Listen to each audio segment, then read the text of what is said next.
हो गया। सर सबको अनम्यूट कर दो ना, क्योंकि वो स्क्रीन 10 बार अलग अलग हो जाती है कि दूसरा कोई बोला तो। अनम्यूट करना है क्या सभी को? हाँ सर। ठीक है, वो सर से बोलता हूँ मैं।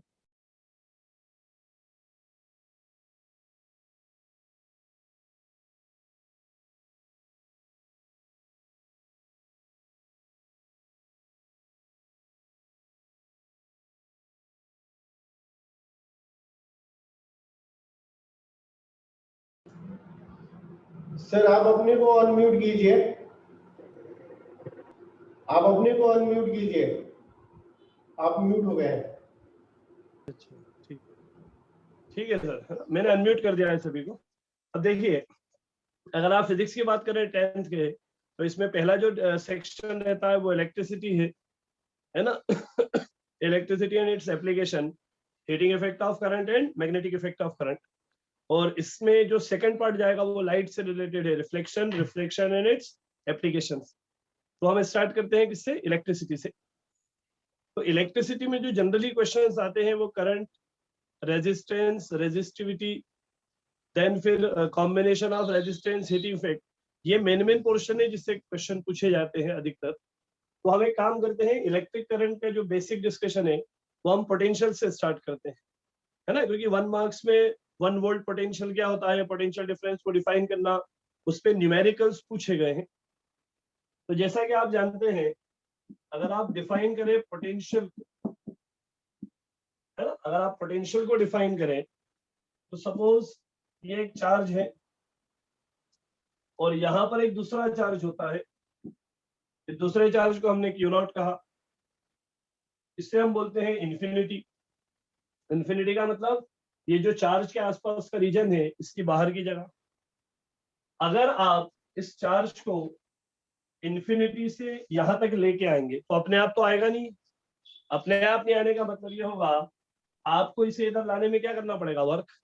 देखिए, आप फोर्स लगाएंगे, फोर्स लगाएंगे तो उसका इधर डिस्प्लेसमेंट होगा, फोर्स इनटू डिस्प्लेसमेंट क्या होगा? वर्क। पोटेंशियल को डिफाइन किया जाता है work done per unit charge, है ना। Work done per unit charge is called potential, इसको पोटेंशियल बोलते हैं। और कौन सा चार्ज? ये वाला।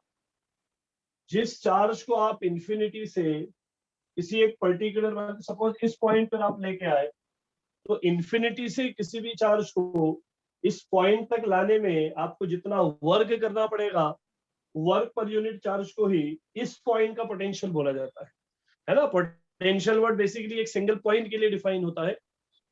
इंफिनिटी से चार्ज को किसी पॉइंट तक लाने में आपको जो वर्क करना पड़ेगा पर यूनिट चार्ज के लिए, उसी वर्क को बोला जाता है electric potential.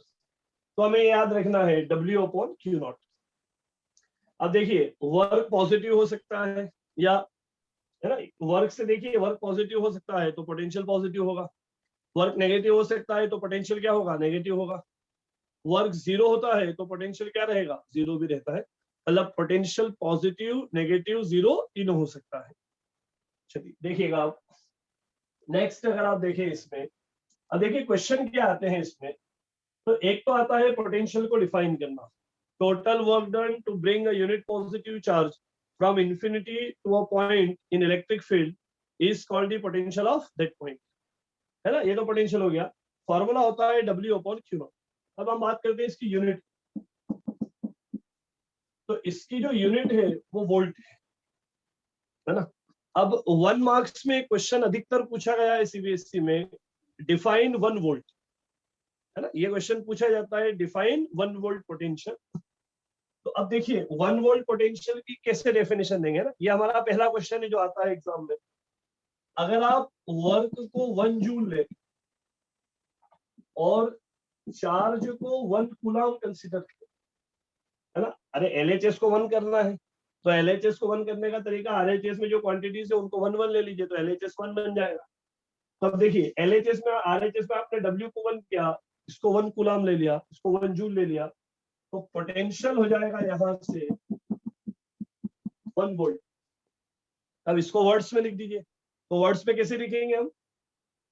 If 1 coulomb charge is brought from infinity to a point and work done is 1 joule, then potential of that point is 1 volt.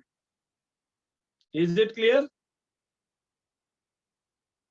समझ में आ रहा है आप लोगों को? Yes, sir. है ना? If 1 volt, 1 joule work is done to bring a 1 coulomb charge from infinity to a point of electric field, है ना? Repeat कर रहा हूं मैं. If 1 joule work is done to bring a 1 coulomb charge from infinity to a point of electric field, then potential of that point will be 1 volt. Simple है. 1 joule work, 1 coulomb charge को लाने में 1 joule work हो तो potential क्या बन जाता है? 1 वोल्ट. ये 1 मार्क्स में आया है क्वेश्चन. बोला जाता है डिफाइन 1 वोल्ट पोटेंशियल, तो ये 1 वोल्ट पोटेंशियल की डेफिनेशन होती है. अब इस पे न्यूमेरिकल भी आते हैं. इस पे जो न्यूमेरिकल आते हैं वो न्यूमेरिकल देखिएगा, है ना. ये 2018 में न्यूमेरिकल आया था. देखिए उन्होंने कहा था 20 coulomb charge is brought from infinity to a point of electric field and potential of that point was 4 volt. क्या गिवन था? चार्ज. और क्या गिवन था? Potential. 20 coulomb charge is brought from infinity to a point which has potential 4 volt. Calculate the work done. है ना. ये question पूछा गया था, कैलकुलेट दी वर्क डन. तो अगर आप पोटेंशियल को देखें तो ये था W अपॉन Q. यहां से W की वैल्यू आप इजीली कैलकुलेट कर सकते हैं. Q इंटू V कर दीजिएगा, दोनों का प्रोडक्ट ले लेंगे तो आंसर क्या मिल जाएगा आपको? 80 जूल. Is it clear? समझ में आया आप लोगों को?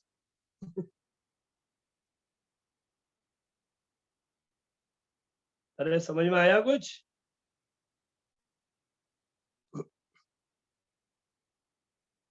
हेलो,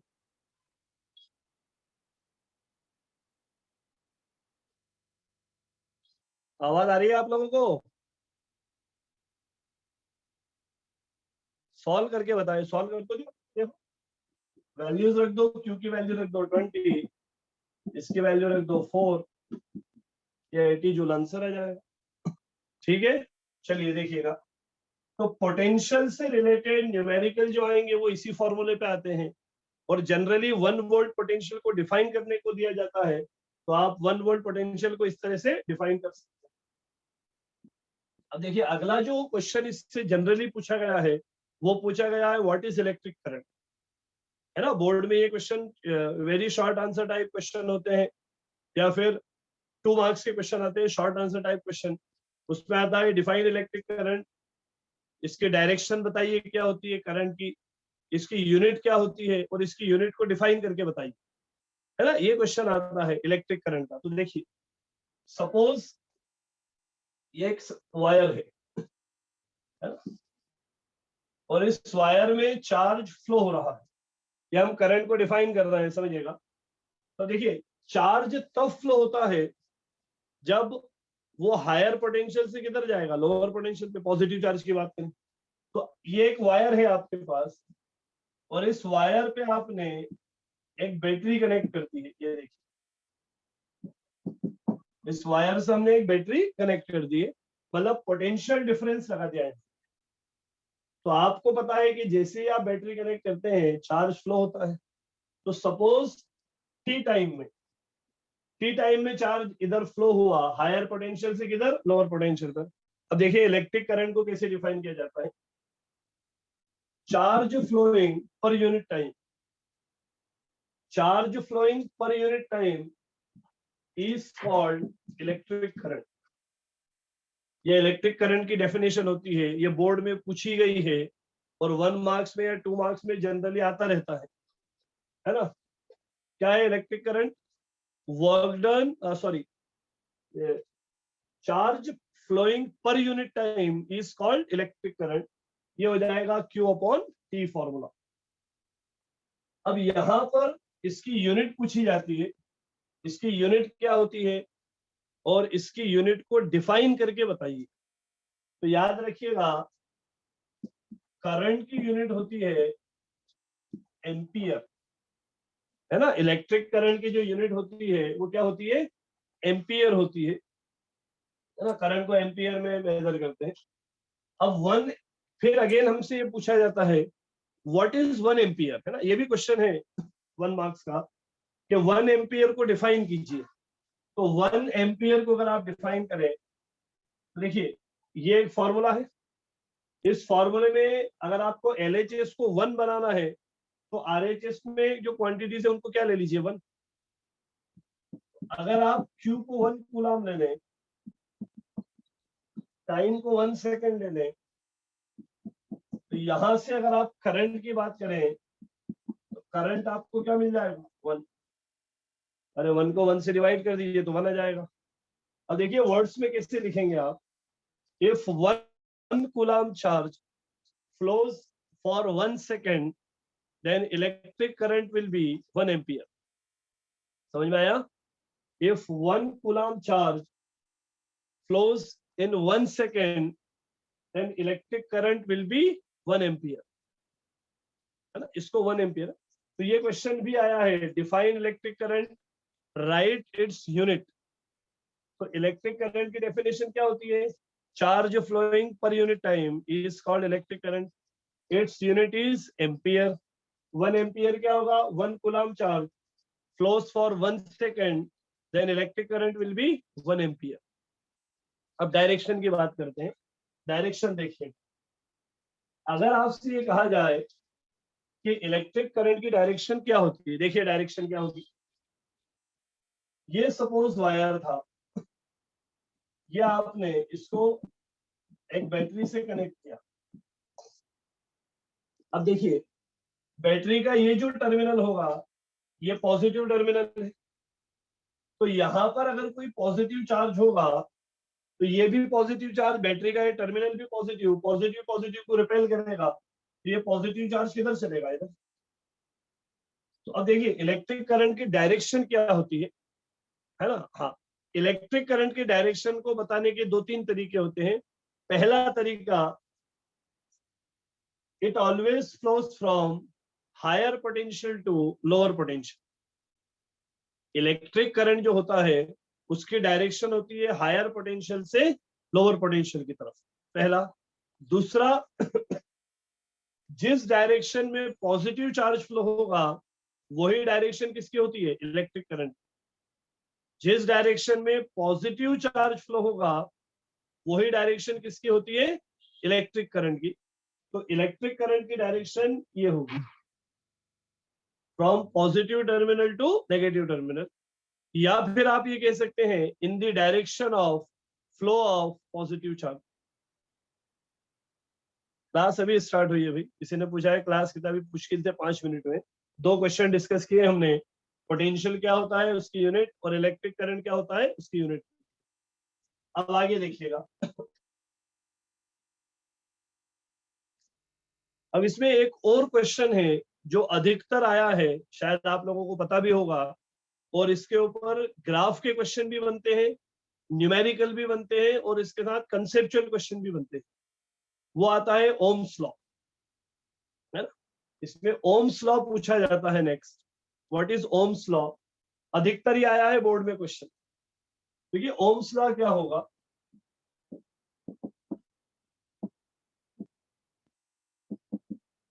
ओम्स लॉ की बात करते हैं। अगर आप देखिए समझिएगा इसे, ये मान लीजिए कंडक्टर, इस कंडक्टर को आपने एक सेल से कनेक्ट कर दिया। सेल का मतलब होता है पोटेंशियल डिफरेंस लगाना। जैसे आपने पोटेंशियल डिफरेंस लगाया करंट फ्लो होना स्टार्ट हो जाएगा, हायर पोटेंशियल से लोअर पोटेंशियल की तरफ। ओम्स लॉ ये कहता है current is directly proportional to potential difference. Statement में बोल देता हूं, if physical conditions remain unchanged. Physical condition कौन कौन सी, प्रेशर, मतलब कंडक्टर पे कोई प्रेशर नहीं लगना चाहिए, उसका रीजन भी देखेंगे। प्रेशर, टेम्परेचर, है ना, प्रेशर और टेम्परेचर ये होती है physical condition. if physical conditions like pressure and temperature remain unchanged, then current flowing through a conductor is directly proportional to potential difference applied. इसको याद रखिएगा, ये पूछा गया है एग्जाम में. आप लास्ट ईयर के पेपर देखेंगे, it is one of the most important question from this chapter, Ohm's law.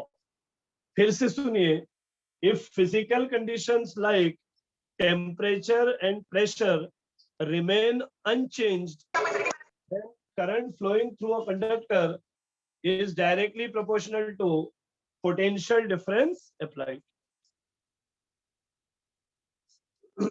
अभी रिपीट किया भाई, मैंने 2 बार रिपीट कर चुका हूं. पोटेंशियल डिफरेंस है ना, और करंट जो होते हैं वो एक दूसरे के डायरेक्टली प्रोपोर्शनल होते हैं. अब देखिए यहाँ पर इस साइन को जब हटाएंगे आप, ये प्रोपोर्शनलिटी का साइन कहलाता है. जब आप इसे हटाएंगे तो यहाँ पर एक कांस्टेंट आता है इसमें, और इस कांस्टेंट को बोला जाता है रेजिस्टेंस ऑफ कंडक्टर, है ना. इस कांस्टेंट को बोला जाता है रेजिस्टेंस ऑफ कंडक्टर. ये जो आर दिख रहा है आपको, आर को क्या कहते हैं, रेजिस्टेंस बोलते हैं इसे. ये ओम्स लॉ होता है भाई, याद रखिएगा इसे.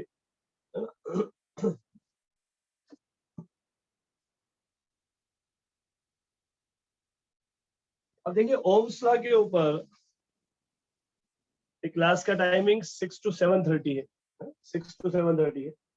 नेक्स्ट देखिए इसमें जो क्वेश्चन पूछा गया. अब देखिए ओम्स लॉ पे क्या क्या क्वेश्चन आए बोर्ड में. एक तो इसका स्टेटमेंट आया है. अगला जो इंपॉर्टेंट क्वेश्चन आता है वो इसका ग्राफ रहता है, ओम्स लॉ का ग्राफ. इसके ऊपर भी 1 मार्क्स का क्वेश्चन पूछा गया है. देखिए अगर आप फॉर्मूला देखें, फॉर्मूला था V = IR.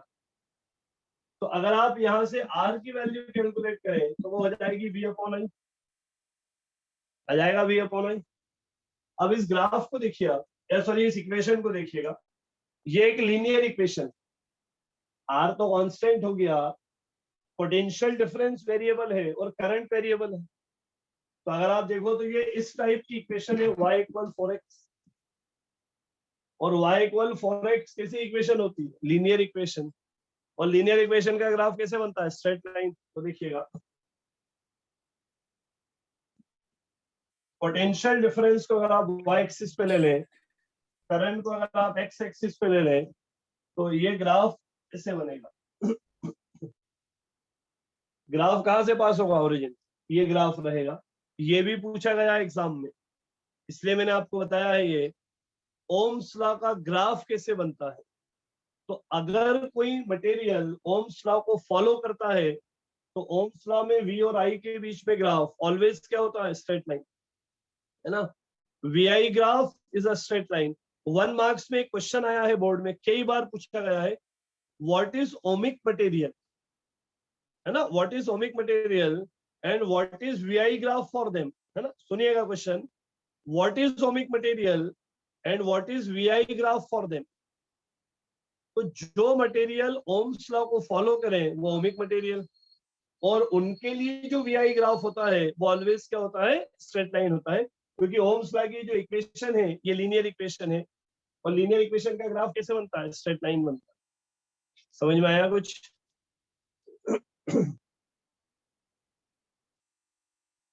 है ना, ठीक है. अब इसमें एक चीज और देखिए, है ना, एक और क्वेश्चन इसमें ऊपर जो देखते हैं, एक वर्ड शायद आपने सुना होगा, स्लोप, है ना. इसके ऊपर न्यूमेरिकल आया है, स्लोप. स्लोप का मतलब ये एंगल, अगर आप थीटा ले लें तो आपने पढ़ा होगा, स्लोप 9th में पढ़ाया होगा आपको, वो जो इक्वेशन ऑफ मोशन के जो ग्राफ बनते हैं उस ग्राफ में स्लोप बताते हैं. स्लोप का मतलब होता है ये एंगल, है ना. स्लोप को बोला जाता है tan थीटा, है ना. स्लोप बेसिकली होता है tan थीटा, और tan थीटा होता है परपेंडिकुलर अपॉन बेस. तो परपेंडिकुलर तो V है, बेस कितना है, I है. और यहां से देखिए V/I क्या होगा, R. तो याद रखिएगा इस फॉर्मूले को, tan थीटा किसके इक्वल होता है, R. अब मैं आपको देखिए क्वेश्चन बताता हूं, बोर्ड में 2 बार आया है क्वेश्चन, 1 मार्क्स में आया है क्योंकि आंसर एक लाइन में आ जाएगा, पर 2 बार क्वेश्चन पूछा है बोर्ड में, समझिएगा। क्वेश्चन ये आया है सीबीएसई प्रीवियस ईयर के पेपर आप देखिएगा, उसमें आपको ये क्वेश्चन मिल जाएगा ऐसे। ये एंगल बन रहा है θ1, ये एंगल बन रहा है θ2, ये मटेरियल ए है और ये मटेरियल बी। क्वेश्चन क्या पूछा था बोर्ड में? 2 मटेरियल है ए और बी, और ये उनके बीच में ग्राफ है। क्वेश्चन ये था किसका रेजिस्टेंस ज्यादा होगा। समझिएगा इस क्वेश्चन को, आप प्रीवियस ईयर के पेपर देखिएगा, ये क्वेश्चन आया है, इसमें 2 बार पूछा गया है। ऐसा ग्राफ दे दिया था 2 स्ट्रेट लाइन, और फिर ये पूछा गया था कि ये बताइए किस मटेरियल का रेजिस्टेंस ग्रेटर होगा। तो यहां देखिए क्या रिलेशन मिला है, tan थीटा इक्वल आर, मतलब जिसका थीटा ज्यादा होगा उसका रेजिस्टेंस भी क्या होगा, ज्यादा। कंपेयर कर दो, आप देखिए मटेरियल बी के लिए थीटा ग्रेटर है मटेरियल ए से, तो मटेरियल बी का जो रेजिस्टेंस होगा वो मटेरियल ए के रेजिस्टेंस से क्या होगा, ग्रेटर रहेगा। क्या समझ में आ रहा है आप लोगों को? अरे कुछ बातें आ रही हैं समझ में? ये समझ ना, ये क्वेश्चन याद रखिएगा, छोटे मोटे क्वेश्चन हैं ये, जो 1 मार्क्स में 2 मार्क्स में पूछे जाते हैं। और ओम्स लॉ पे क्वेश्चन अधिकतर आता है बोर्ड में, है ना। ये इंपॉर्टेंट टॉपिक में बार बार कह रहा हूं आपसे। ओम्स लॉ का स्टेटमेंट तो आप सभी को सॉल्व कर दिया ना, सॉल्व करके बता दो क्या? देखो सॉल्व करने से सेंस क्या, उन्होंने यही पूछा था। देखिए अगर आप यहाँ देखो, तो अगर आप इस डायग्राम को देखो तो θ2 ग्रेटर देन है θ1 से, है ना। आप इस डायग्राम को देख सकते हैं, θ2 ग्रेटर देन θ, दोनों तरफ 10 ले लीजिए, तो tan θ2 जो होगा वो tan θ1 से क्या हो जाएगा, ग्रेटर।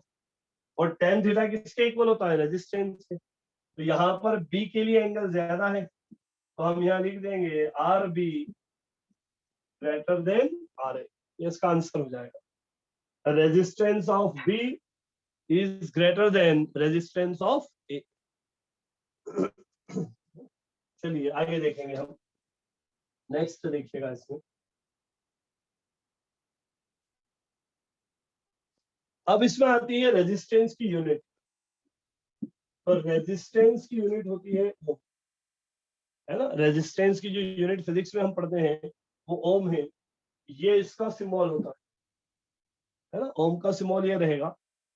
अगर आपसे ये कहा जाए व्हाट इज 1 ओम, है ना, ये क्वेश्चन भी बहुत बार देखिए, 1 वोल्ट पोटेंशियल, 1 एम्पियर करंट और 1 ओम रेजिस्टेंस, इनको डिफाइन करने को होता है हाफ मार्क्स में या 1 मार्क्स में।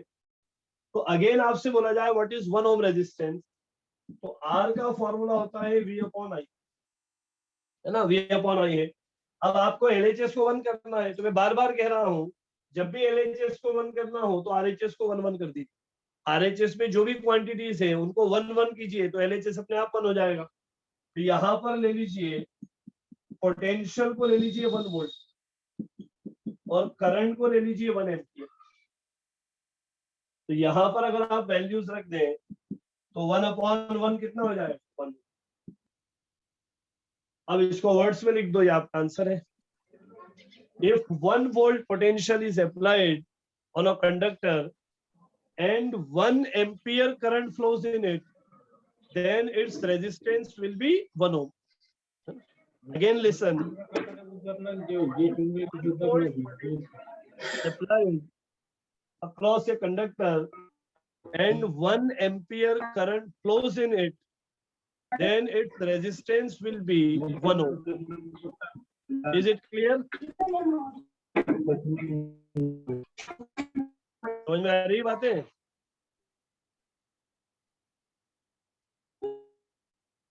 Are you getting my point?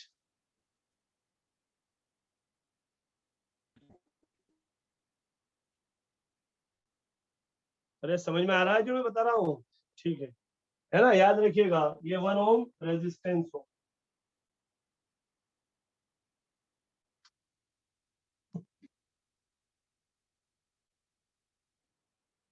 अब इसमें जो कंसेप्चुअल क्वेश्चन आएंगे, है ना। अब जो कंसेप्चुअल क्वेश्चन पूछे जाते हैं वो देखिएगा किस पर, रेजिस्टेंस पर।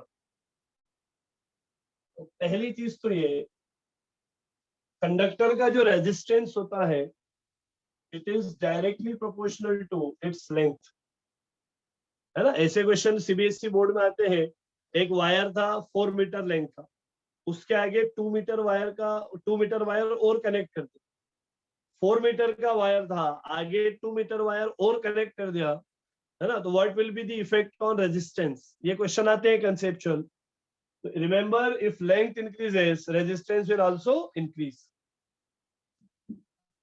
है ना। ये मान लो कंडक्टर है, ये इसकी लेंथ हुई, तो जितनी ज्यादा लेंथ होगी उतना ज्यादा रेजिस्टेंस रहेगा। नेक्स्ट देखिए, it is inversely proportional to area, है ना। रेजिस्टेंस इनवर्सली प्रोपोर्शनल किसके होता है, एरिया मतलब थिकनेस होती है।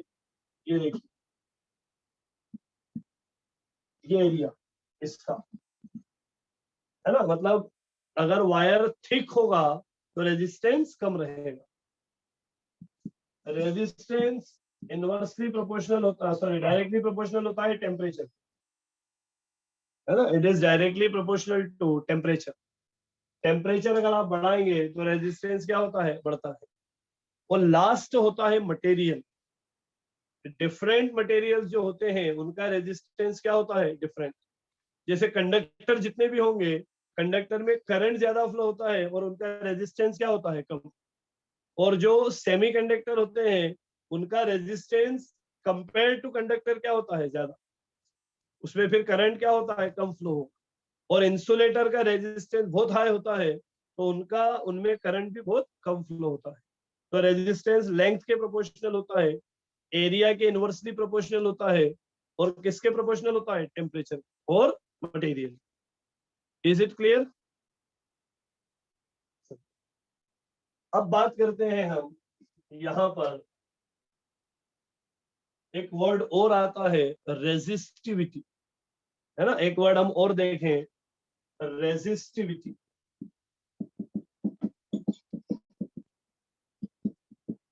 रेजिस्टिविटी को रो से रिप्रेजेंट करते हैं और रो का फॉर्मूला होता है RA/L, है ना। ये याद रखिएगा, इस पे न्यूमेरिकल बहुत आए हैं क्वेश्चन, है ना। बोर्ड ने न्यूमेरिकल बहुत पूछे हैं इस पे। रो इक्वल्स RA/L, ये रेजिस्टिविटी है ना? ये एरिया, लेंथ और रेजिस्टेंस। अब एक क्वेश्चन कीजिए इस पे ना, मैं बोर्ड का एक क्वेश्चन कराता हूं आपको। Generally question direct formula based होते हैं, बस आपको थोड़ा सा यूनिट का कन्वर्जन देखना रहता है, लेकिन न्यूमेरिकल आए हैं। एक बोर्ड का ही क्वेश्चन करा रहा हूं मैं आपको। देखिए मैं डाटा लिखता हूं पहले, देखिएगा। अब कंडक्टर है ना, मैं पूरा क्वेश्चन बोलने के बजाय डाटा आपको बताता हूँ क्या दिया था उन्होंने क्वेश्चन में। अब conductor has area 2 millimetre square. A conductor has area 2 millimeter square and its length is 10 centimeter. And its length is 10 centimeter. If its resistance is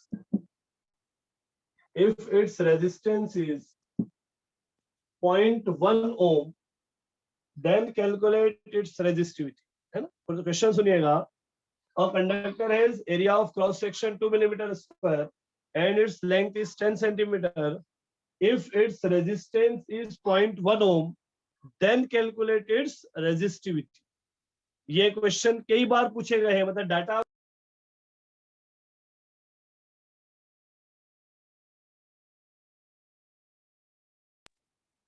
है ना, देखिएगा इसमें। तो अब जब भी क्वेश्चन ऐसे पूछा जाएगा आपसे, है ना, क्वेश्चन ऐसे पूछा जाएगा तो पहले हमें इसे कन्वर्ट करना है, कन्वर्जन आना चाहिए। कन्वर्जन अगर आपने प्रॉपर कर लिया तो फिर तो फॉर्मूले में केवल वैल्यूज पुट करना है आपको। देखिए अगर आप एरिया की बात करें, 2 मिलीमीटर स्क्वायर दिया है, तो हम मिलीमीटर को हमें कन्वर्ट करना है किसमें, मीटर में, है ना। मिलीमीटर को मीटर में कन्वर्ट करना है। तो आप लोगों को पता होगा 1 मिलीमीटर जो होता है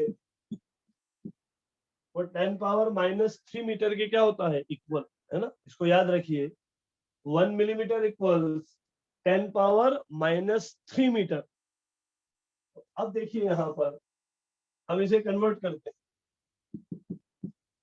मिलीमीटर को कन्वर्ट करना, तो 1 मिलीमीटर होता है 10⁻³ मीटर, इसका होल स्क्वायर हो जाएगा, अरे मिलीमीटर का स्क्वायर है तो इसका होल स्क्वायर हो जाएगा। लेंथ दी है आपको सेंटीमीटर में, इसको कन्वर्ट कर लीजिए मीटर, तो ये मीटर में कन्वर्ट हो जाएगी, सेंटीमीटर को मीटर में कन्वर्ट करना। और रेजिस्टेंस तो आपको ओम में ही दिया है, फार्मूला लगाइए। रेजिस्टिविटी का फॉर्मूला होता है RA/L, है ना, RA/L। अब वैल्यूज रख देते हैं हम, है ना, इसमें वैल्यूज रख दीजिएगा। रेजिस्टेंस आपको क्वेश्चन में गिवन था 0.1 इंटू एरिया, आपको ये हो जाएगा, देखिए 2 इंटू ये आ जाएगा यहां से 10⁻⁻6, ये स्क्वायर अगर आप करेंगे तो जाएगा 10⁻⁻6। अपॉन में देखिएगा, अपॉन में L है, तो L की वैल्यू हो जाएगी 10 इंटू 10⁻⁻2। अब इसको सिंप्लीफाई कीजिए तो ये आपका आंसर है। इसको सिंप्लीफाई कर लेते हैं।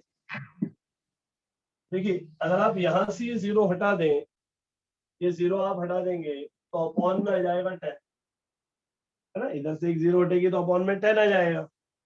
तो अब देखिए इसका मल्टीप्लाई कर दीजिए, तो 2 का मल्टीप्लाई 1 में करेंगे तो 2 आएगा, इंटू 10⁻⁻6, ये 100 है, और ये भी, ये 1/100। देखिए आप इसको ऐसे लिख दीजिए 10⁻2 10⁻⁻2, तो ये कैंसिल हो जाएंगे, ये आपका आंसर हो जाएगा 2 इंटू 10⁻⁻6, है ना।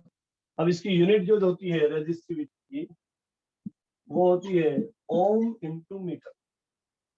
रेजिस्टिविटी जो होती है उसकी यूनिट होती है ओम इंटू मीटर, तो ये आंसर आ जाएगा 2 इंटू 10⁻⁻6। क्या कुछ समझ में आया? तो मैंने ये क्वेश्चन इसलिए कराया है क्योंकि रेजिस्टिविटी पे न्यूमेरिकल आया है ना, रेजिस्टिविटी पे न्यूमेरिकल पूछते हैं और आपको मिलीमीटर और सेंटीमीटर में मिलेगा, तो उसको कन्वर्ट करना आना चाहिए हमें। क्वेश्चन इसलिए कराया, अदरवाइज डायरेक्ट फॉर्मूला लगाना है आपको इसमें। रेजिस्टिविटी होती है RA/L। Is it clear?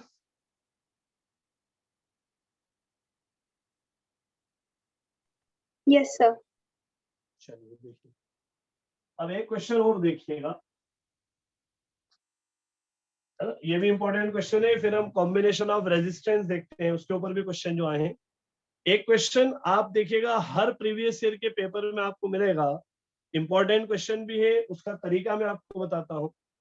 Question ये दिया जाता है, एक वायर है, उसको आपने खींच दिया, है ना, एक वायर को स्ट्रेच कर दिया, तो वायर को स्ट्रेच करने पे ये बोला जाता है कि बताइए उसके रेजिस्टेंस पे क्या इफेक्ट पड़ता है। एक वायर को स्ट्रेच करके उसकी लेंथ को 2 टाइम्स कर दिया, तो उसके रेजिस्टेंस पर क्या इफेक्ट पड़ेगा, मतलब रेजिस्टेंस कितने टाइम्स हो जाएगा, ये हमें देखना है इसमें, है ना। ये क्वेश्चन भी आपको प्रीवियस ईयर में मिलेगा, इंपॉर्टेंट क्वेश्चन है, आता रहता है एग्जाम्स में। तो देखिए क्वेश्चन सुनिए, a wire is stretched such that its length become 2 times, what will be its resistance. Now अब देखिए मैं कैसे करेंगे क्वेश्चन को। सपोज ये एक वायर है,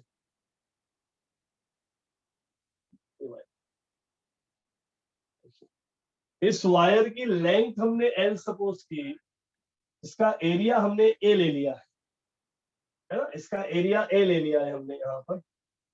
तो अब देखिए यहाँ पर, तो सपोज इनिशियल में इसका रेजिस्टेंस था R, है ना, इनिशियल में इसका रेजिस्टेंस था R, और इस वायर की रेजिस्टिविटी लो थी। ये इनिशियल कंडीशन हमें एज्यूम करना पड़ेगी। बोर्ड ने जो क्वेश्चन दिया है, बोर्ड ने क्वेश्चन नहीं दिया था, एक वायर का रेजिस्टेंस R था वायर को स्ट्रेच करके उसकी लेंथ को 2 टाइम्स कर दिया, तो बताइए अब उसका रेजिस्टेंस कितना हो जाएगा। तो ये हमें एज्यूम करना पड़ेगा, वायर की लेंथ एल एज्यूम कर ली, एरिया ए एज्यूम कर लिया, और इसकी रेजिस्टिविटी रो एज्यूम कर ली है।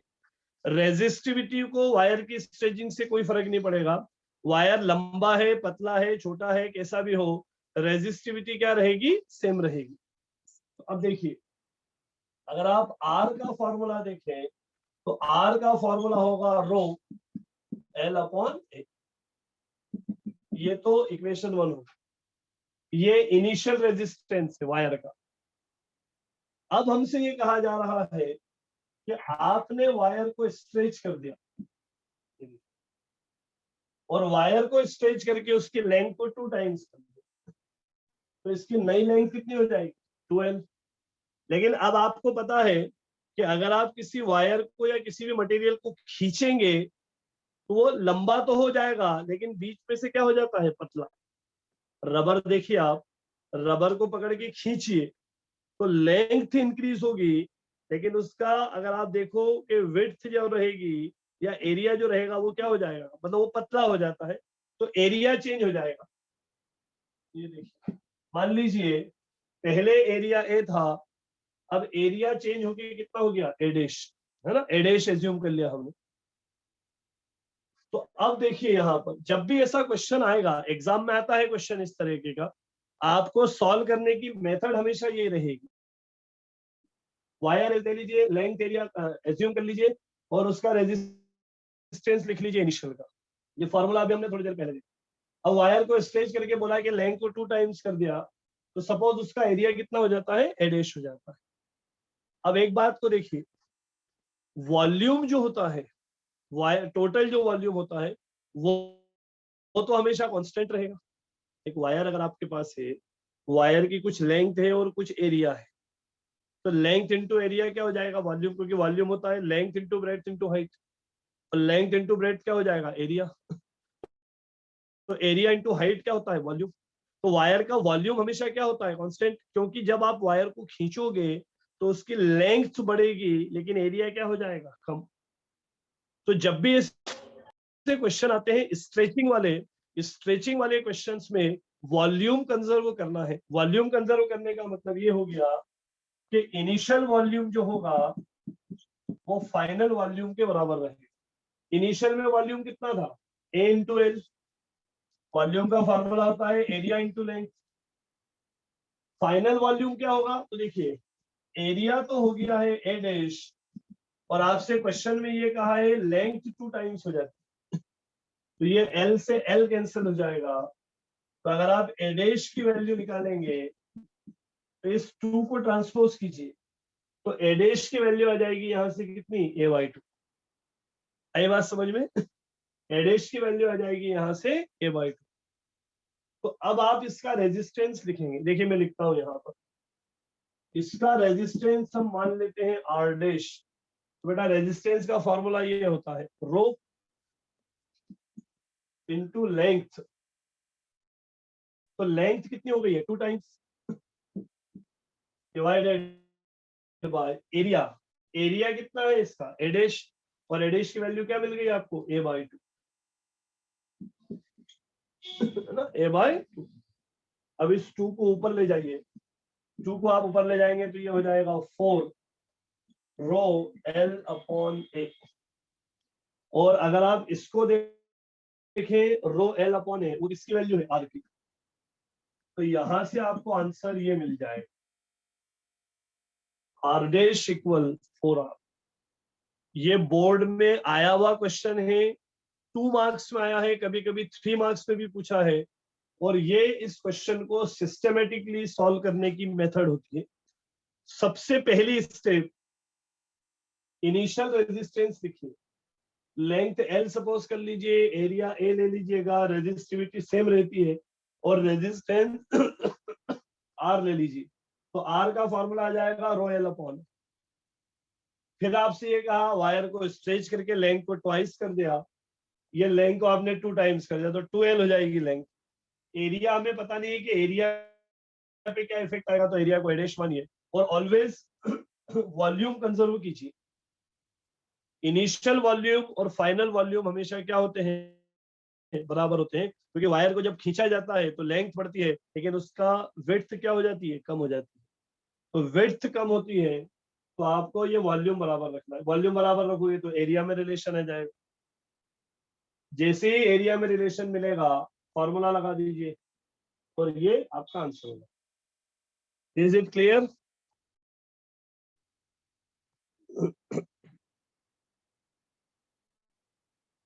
समझ में आया कुछ?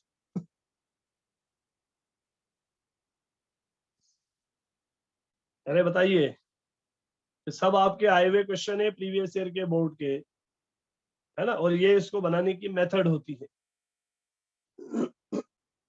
चलिए नेक्स्ट देखते हैं। You are muted.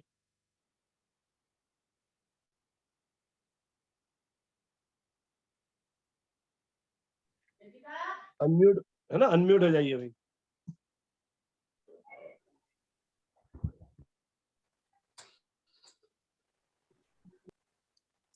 सर हाँ बोलिए। मेरा एक क्वेश्चन था, तो अगर लेंथ 4 सेंटीमीटर बढ़ जाएगी तो उसके बाद में जो रेजिस्टेंस है वो 16 सेंटीमीटर हो जाएगा ना? 16 ओम हो जाएगा, और वो सेंटीमीटर भी नहीं होना चाहिए, मीटर हो। मतलब अगर आपका ये कहना है ना, मीटर।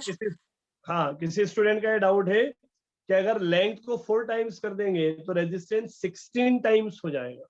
देखिए आप, यहाँ हमने लेंथ को हाफ किया था तो रेजिस्टेंस कितने टाइम्स हो गया, 4 टाइम्स।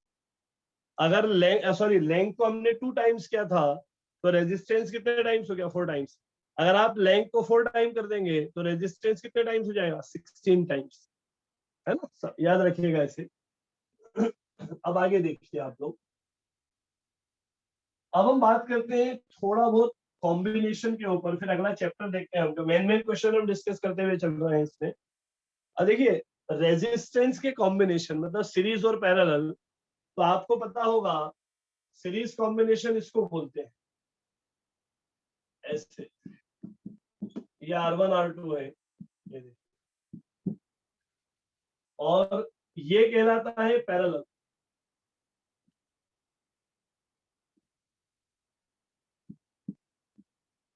ये पैरेलल कॉम्बिनेशन, इसमें हो गया R1 और ये R2।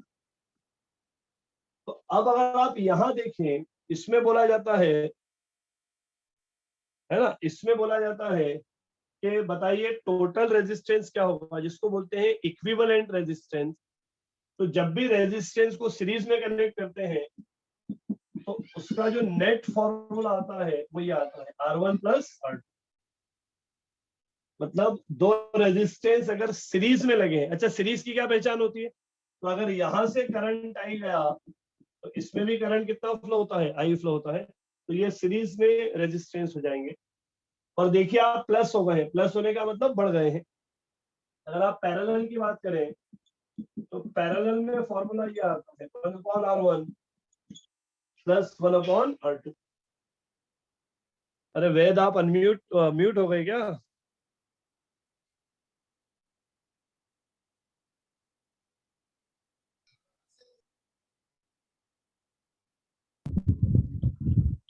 चलिए देखिए, R1 प्लस R2, और यहाँ फॉर्मूला आ जाएगा 1/R1 प्लस 1/R2। तो याद रखिए, इस कंडीशन में रेजिस्टेंस बढ़ जाता है और इस कंडीशन में रेजिस्टेंस क्या हो जाता है, कम हो जाता है। देखिए 1 के अपॉन में आ रहा है वो, तो इसमें रेजिस्टेंस डिक्रीज होगा, इसमें रेजिस्टेंस इंक्रीज होगा। अब बोर्ड का एक क्वेश्चन देखिएगा, बोर्ड में एक क्वेश्चन जो पूछा गया है इसके ऊपर,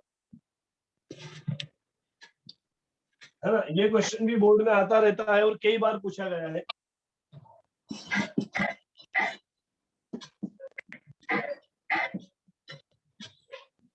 क्वेश्चन देखिए क्या होगा। आपको दो रेजिस्टेंस दिए गए 2 ओम और 3 ओम के। अब देखिए बोर्ड ने क्या क्वेश्चन पूछा था इस पे, what is the maximum and minimum resistance which can be obtained from them. Question सुनिएगा, what is the maximum and minimum resistance which can be obtained from them. तो देखिए सर मैक्सिमम में सीरीज करेंगे और मिनिमम में ये अपना parallel वाला करेंगे। देखिए मैक्सिमम निकालना हो तो मैक्सिमम के लिए सीरीज कॉम्बिनेशन लगाइए, R1 प्लस R2। अगर आप इन दोनों का सम कर दें तो ये आ जाएगा यहाँ से 5 ओम। और अगर आपसे मिनिमम पूछे, है ना, रिमेम्बर इट इज मैक्सिमम,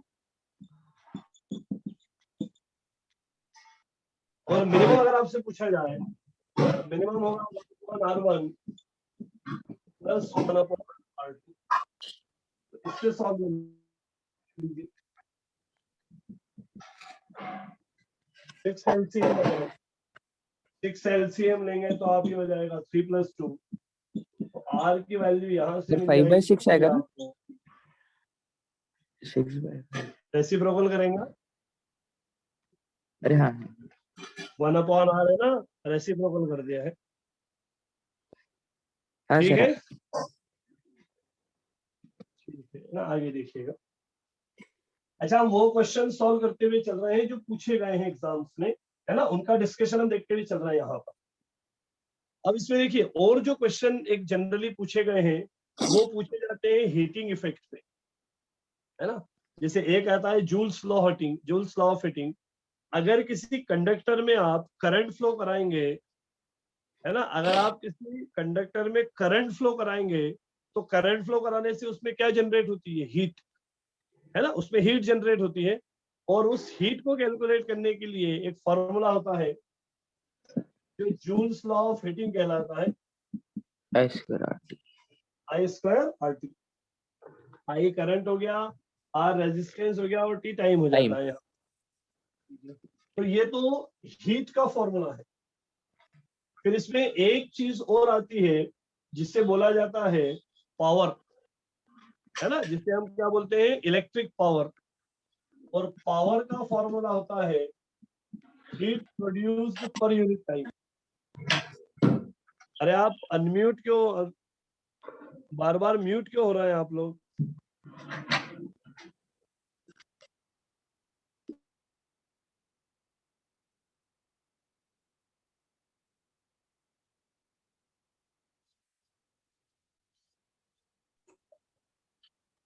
चलिए देखिएगा, ये होता है हीट लॉस का फॉर्मूला।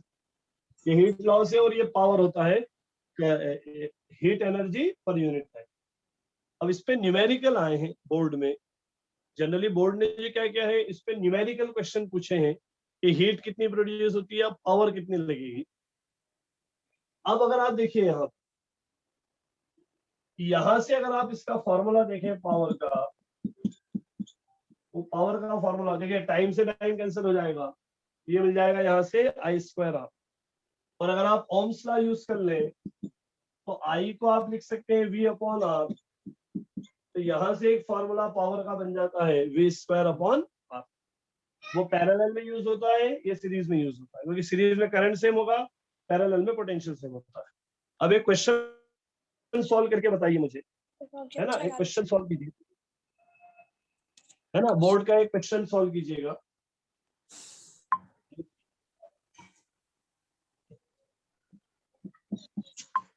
एक कंडक्टर पे पोटेंशियल लगाया है 220 वोल्ट का,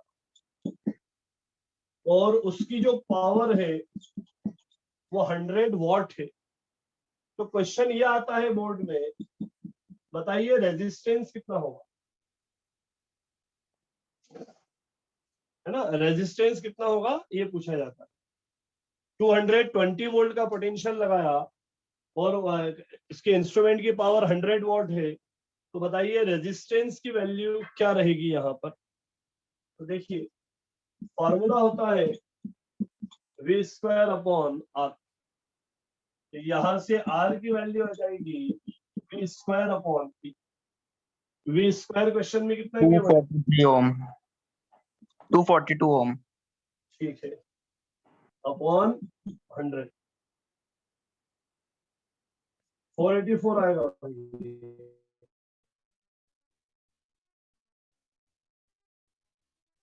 है ना, 22 480 में आया। ये क्वेश्चन आए हुए क्वेश्चन है हीटिंग इफेक्ट पे, है ना, हीटिंग इफेक्ट पे ये क्वेश्चन पूछे गए हैं। 484 ओम है ना। ये क्वेश्चन जनरली आता है रेजिस्टेंस निकालने के लिए, है ना। अब देखिए अगले क्वेश्चन जो आए हीटिंग इफेक्ट में, कि नाइक्रोम वायर को क्यों यूज किया जाता है। तो ये जो इलेक्ट्रिक आयरन आपने सुना होगा, इलेक्ट्रिक ओवन सुने होंगे, इलेक्ट्रिक हीटर होते हैं, इन सभी में नाइक्रोम की कॉइल यूज की जाती है। तो उसका रीजन पूछा जाता है बोर्ड में हाँ, है ना। इसमें क्वेश्चन पूछा जाता है कि नाइक्रोम की कॉइल को हीटिंग एलिमेंट के फॉर्म में क्यों यूज करते हैं। तो याद रखिएगा जूल्स लॉ ऑफ हीटिंग ये कहता है आपसे कि जितना रेजिस्टेंस ज्यादा होगा उतनी ही ज्यादा क्या प्रोड्यूस होगी, हीट, है ना। हायर रेजिस्टेंस ज्यादा हीट प्रोड्यूस होती है। तो ये प्रेस जो होती है, इलेक्ट्रिक आयरन या इलेक्ट्रिक हीटर जो होता है, उसमें नाइक्रोम की कॉइल यूज होती है, क्योंकि नाइक्रोम का रेजिस्टेंस क्या होता है, हायर होता है। और रेजिस्टेंस हायर होने के साथ साथ उसका मेल्टिंग पॉइंट भी हाई होता है, इसलिए नाइक्रोम की कॉइल को as a heating element use किया जाता है। ये 1 मार्क्स का टिपिकल क्वेश्चन है बोर्ड का। Why nichrome coil is used in heating devices. तो reason, nichrome has higher resistance, so more heat will be produced, and nichrome has higher melting point, so it will not easily melt that is why nichrome is used। समझ में आई बातें।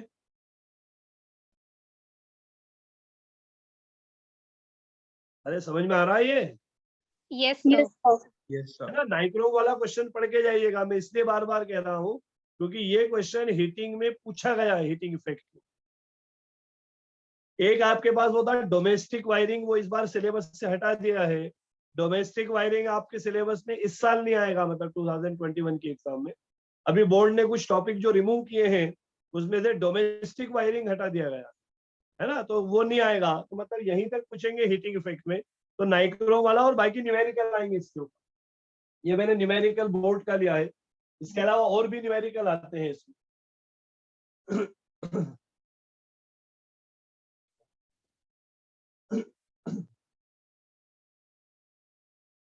अब next हम कुछ देखते हैं जो आगे जो अगला चैप्टर है हमारा, उससे क्या क्या क्वेश्चन आए हैं। एक आता है magnetic effect of electric current. Magnetic effect of electric current में जो पहला मेन क्वेश्चन बन रहा है अभी 2-3 सालों से, वो बनता है मैग्नेटिक फील्ड लाइंस पे, है ना। आप देखिएगा प्रीवियस ईयर के अगर आप क्वेश्चन निकालोगे तो उस पर आपसे ये क्वेश्चन पूछा जाता है what are the magnetic field lines और उनकी प्रॉपर्टीज क्या होती है। तो उससे पहले मैं आपको बताता हूँ व्हाट इज मैग्नेटिक इफेक्ट। अगर किसी कंडक्टर में करंट फ्लो कराया जाए तो उस कंडक्टर में चारों तरफ क्या प्रोड्यूस हो जाती है, मैग्नेटिक फील्ड। आपने एनसीईआरटी में पढ़ा होगा या फिर आपको रेफरेंस में दिया होगा या टीचर ने भी पढ़ाया होगा कि करंट फ्लो होता है, तो करंट के फ्लो होने की वजह से पास में रखी हुई मैग्नेट डिफ्लेक्ट हो जाती है। वो ओस्टेड का एक्सपेरिमेंट है। ओस्टेड ने अपने एक्सपेरिमेंट में क्या किया कि कंडक्टर में करंट फ्लो कराया तो पास में जो मैग्नेट थी वो क्या हो जाती है, डिफ्लेक्ट हो जाती है इस तरह से। ये देखिए, ये एक वायर है, ये इसमें आपने एक सेल कनेक्ट कर दिया, ये करंट फ्लो होता है। तो पास में अगर आप एक मैग्नेटिक नीडल रख दें तो आप ये देखते हैं कि वो मैग्नेटिक नीडल क्या हो जाती है, डिफ्लेक्ट। तो ये मैग्नेटिक नीडल क्यों डिफ्लेक्ट हुई, ये मैग्नेटिक नीडल डिफ्लेक्ट हुई थी चारों तरफ क्या प्रोड्यूस होने से, मैग्नेटिक फील्ड। तो कंडक्टर में जब करंट फ्लो कराते हैं तो चारों तरफ क्या प्रोड्यूस होती है, मैग्नेटिक फील्ड। अब हम बात करते हैं मैग्नेटिक फील्ड लाइंस की, तो मैं जल्दी से उसकी प्रॉपर्टीज और डेफिनेशन बता देता हूं। देखिए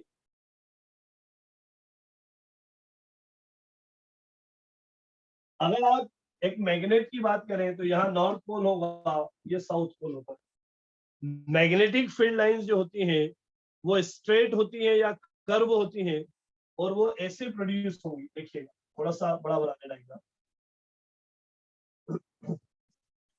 ये नॉर्थ पोल है और इधर साउथ पोल है, ऐसे।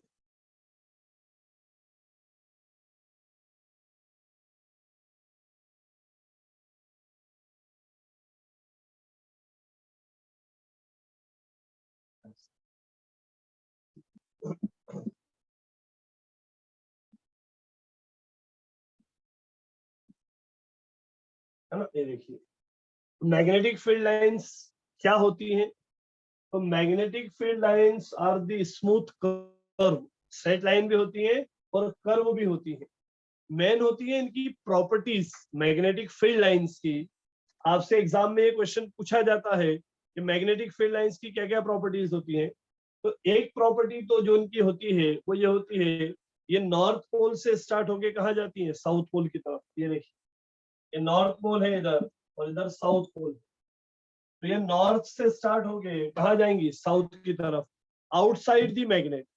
मैग्नेट के बाहर ये नॉर्थ से साउथ की तरफ जाती हैं और मैग्नेट के अंदर ये साउथ से नॉर्थ की तरफ मूव करती है। तो ये इनकी प्रॉपर्टीज होती है। Magnetic field lines outside the magnet start from north pole to south pole and inside the magnet they go from south pole to north pole.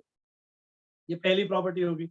Second property ये होती है कि magnetic field lines, if magnetic field lines are crowded, crowded का मतलब ये हो गया कि जहां पर मैग्नेटिक फील्ड लाइंस पास पास में होंगी वहां मैग्नेटिक फील्ड या मैग्नेटिक प्रॉपर्टी ज्यादा होती है। देखिएगा ऐसे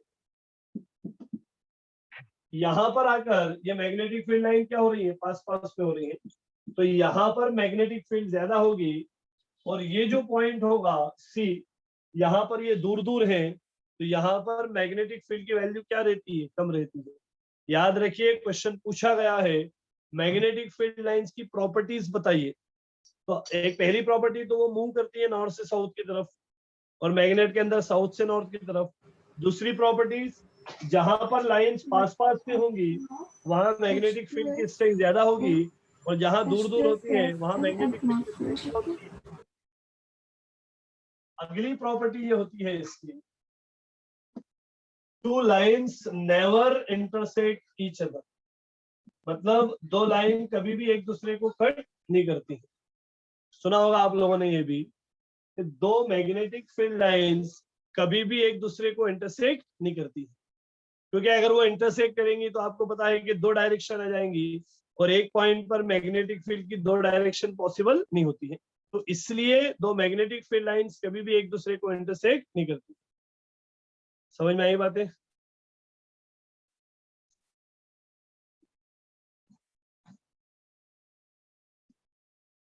अब देखिए मेन क्वेश्चन जो इस चैप्टर का है वो आता है इलेक्ट्रिक मोटर, है ना। जनरेटर आपके सिलेबस से इस साल हटा दिया है।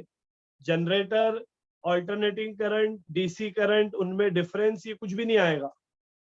अब जो आपसे एक ही चीज बचती है वो बचती है इलेक्ट्रिक मोटर। इलेक्ट्रिक मोटर का प्रिंसिपल, इलेक्ट्रिक मोटर की वर्किंग, वो आपसे इसमें पूछा जाएगा। तो उस क्वेश्चन को हम अच्छे से डिस्कस करते हैं, किसे, इलेक्ट्रिक मोटर, है ना। ये मेन क्वेश्चन हम पढ़ते चल रहे हैं जो बोर्ड में आते रहते हैं।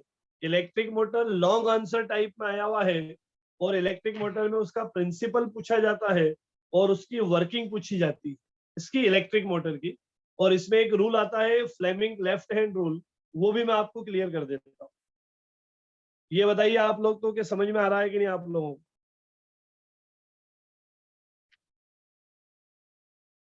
समझ में आ रही है बातें? Yes sir. ठीक है, चलिए देखिएगा। अब जो मैं पॉइंट पढ़ा रहा हूं आपको, है ना, उसको समझिए। उस पे 1 मार्क्स का एक क्वेश्चन आया है, वो भी मैं आपको सॉल्व करके बताता हूँ। अभी रिसेंट में आया है 2018 में या शायद 17 में जो क्वेश्चन आया उसको देखिएगा। अब मैं आपको इलेक्ट्रिक मोटर का प्रिंसिपल बताता हूँ क्या है। देखिए सपोज ये मैग्नेटिक फील्ड है ना, अभी मैंने मैग्नेटिक फील्ड लाइंस बताई थी। सपोज ये मैग्नेटिक फील्ड लाइंस है जो किसको रिप्रेजेंट करती है, मैग्नेटिक फील्ड। अगर इस मैग्नेटिक फील्ड में एक वायर को रख दें आप, जिसमें कि क्या फ्लो हो रहा है, करंट। ये मान लीजिए वायर में करंट आई फ्लो हो रहा है और वायर की लेंथ L है, समझिएगा आप इसमें। और ये यहाँ पर मैग्नेटिक फील्ड है B। ये बोर्ड का एक क्वेश्चन बना रहा हूं मैं आपको, कैसे पूछा था। एक मैग्नेटिक फील्ड है B, उस मैग्नेटिक फील्ड में एक वायर रखा है जिसमें I करंट फ्लो हो रहा है और वायर की लेंथ कितनी है, L है। मान लीजिए वायर एंगल बना रहा है मैग्नेटिक फील्ड से थीटा, वायर की जो लेंथ है वो मैग्नेटिक फील्ड से थीटा एंगल बनाती है, तब फ्लेमिंग ने ये कहा था, है ना, फ्लेमिंग ने बताया था इस वायर पे एक फोर्स लगेगा और उस फोर्स का फॉर्मूला होता है ILB साइन थीटा। इस फॉर्मूले से आपको कोई मतलब नहीं है, मैंने तो इसलिए बताया क्योंकि एक नंबर में क्वेश्चन पूछा है बोर्ड ने और 3-4 बार पूछा है कि अगर किसी करंट कैरिंग कंडक्टर को मैग्नेटिक फील्ड में रख दें तो उस पर मैक्सिमम फोर्स कब लगेगा।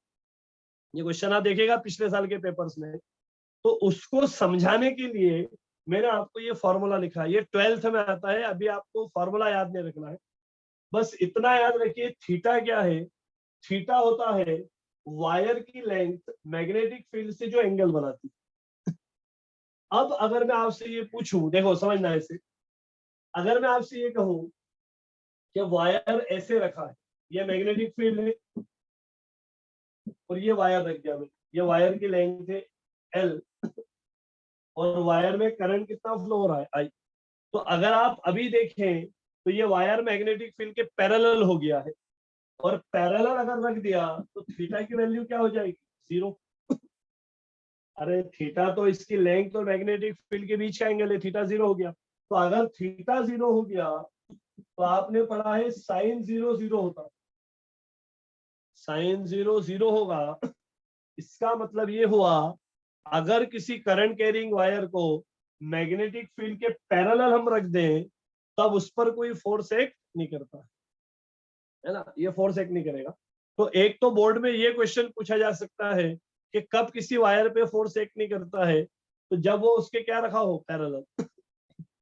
अब देखिए अगला जो क्वेश्चन पूछा गया है 2-3 बार आया है एग्जाम में, वो पूछा गया है फोर्स कब मैक्सिमम लगेगा, है ना, करंट कैरिंग वायर पे फोर्स मैक्सिमम कब लगेगा। देखो तो अगर वायर को आपने परपेंडिकुलर रख दिया, देखिए अगर आप वायर को परपेंडिकुलर रख दे तब इस पर फोर्स कितना लगेगा वो देखो। तो अगर आपने वायर को परपेंडिकुलर रख दिया तो थीटा की वैल्यू कितनी हो जाएगी 90 डिग्री, और अगर थीटा 90 डिग्री हो गया तो साइन 90 होता है 1, है ना, फॉर्मूले में वैल्यू अगर आप रख दे साइन 90 और साइन 90 की वैल्यू कितनी होती है 1। तो अब ये आपके क्वेश्चन का आंसर बनेगा, याद रखिएगा क्वेश्चन पूछा गया है बार बार। अगर आपसे 1 मार्क्स में आएगा तो आपको तो केवल ये लिखना है, क्वेश्चन ये पूछा जाता है when will force be maximum on a current carrying wire in magnetic field, तो आपका आंसर होगा when wire is kept perpendicular to magnetic field then in that case force will be maximum। ये फॉर्मूले से मतलब नहीं है, वो तो मैंने समझाया है।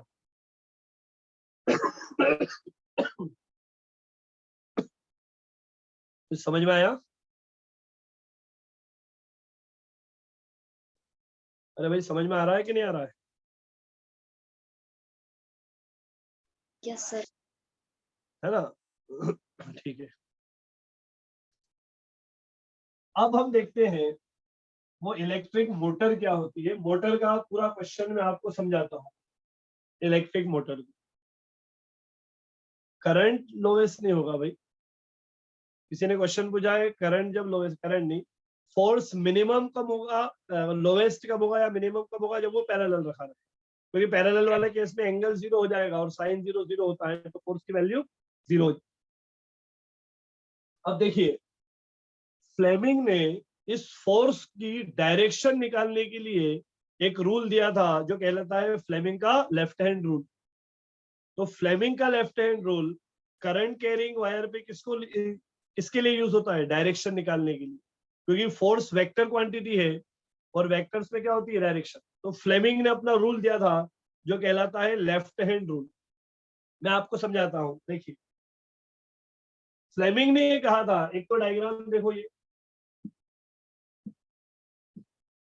ये तो मैग्नेटिक फील्ड हो गई, ये वायर रखा हुआ है परपेंडिकुलर, करंट इसमें कितना फ्लो हो रहा है आई।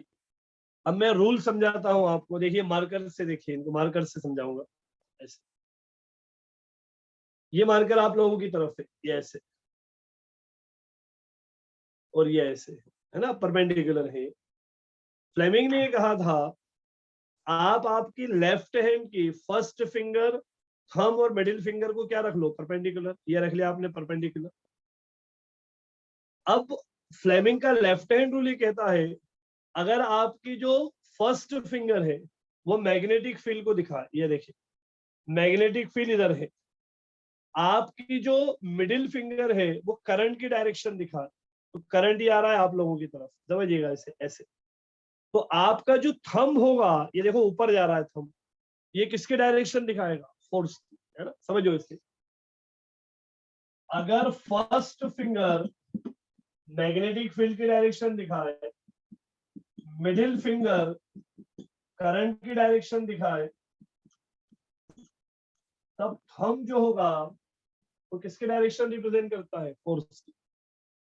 थंब जो होगा वो किसके डायरेक्शन रिप्रेजेंट करता है, फोर्स की। मतलब अब यहां देखिएगा,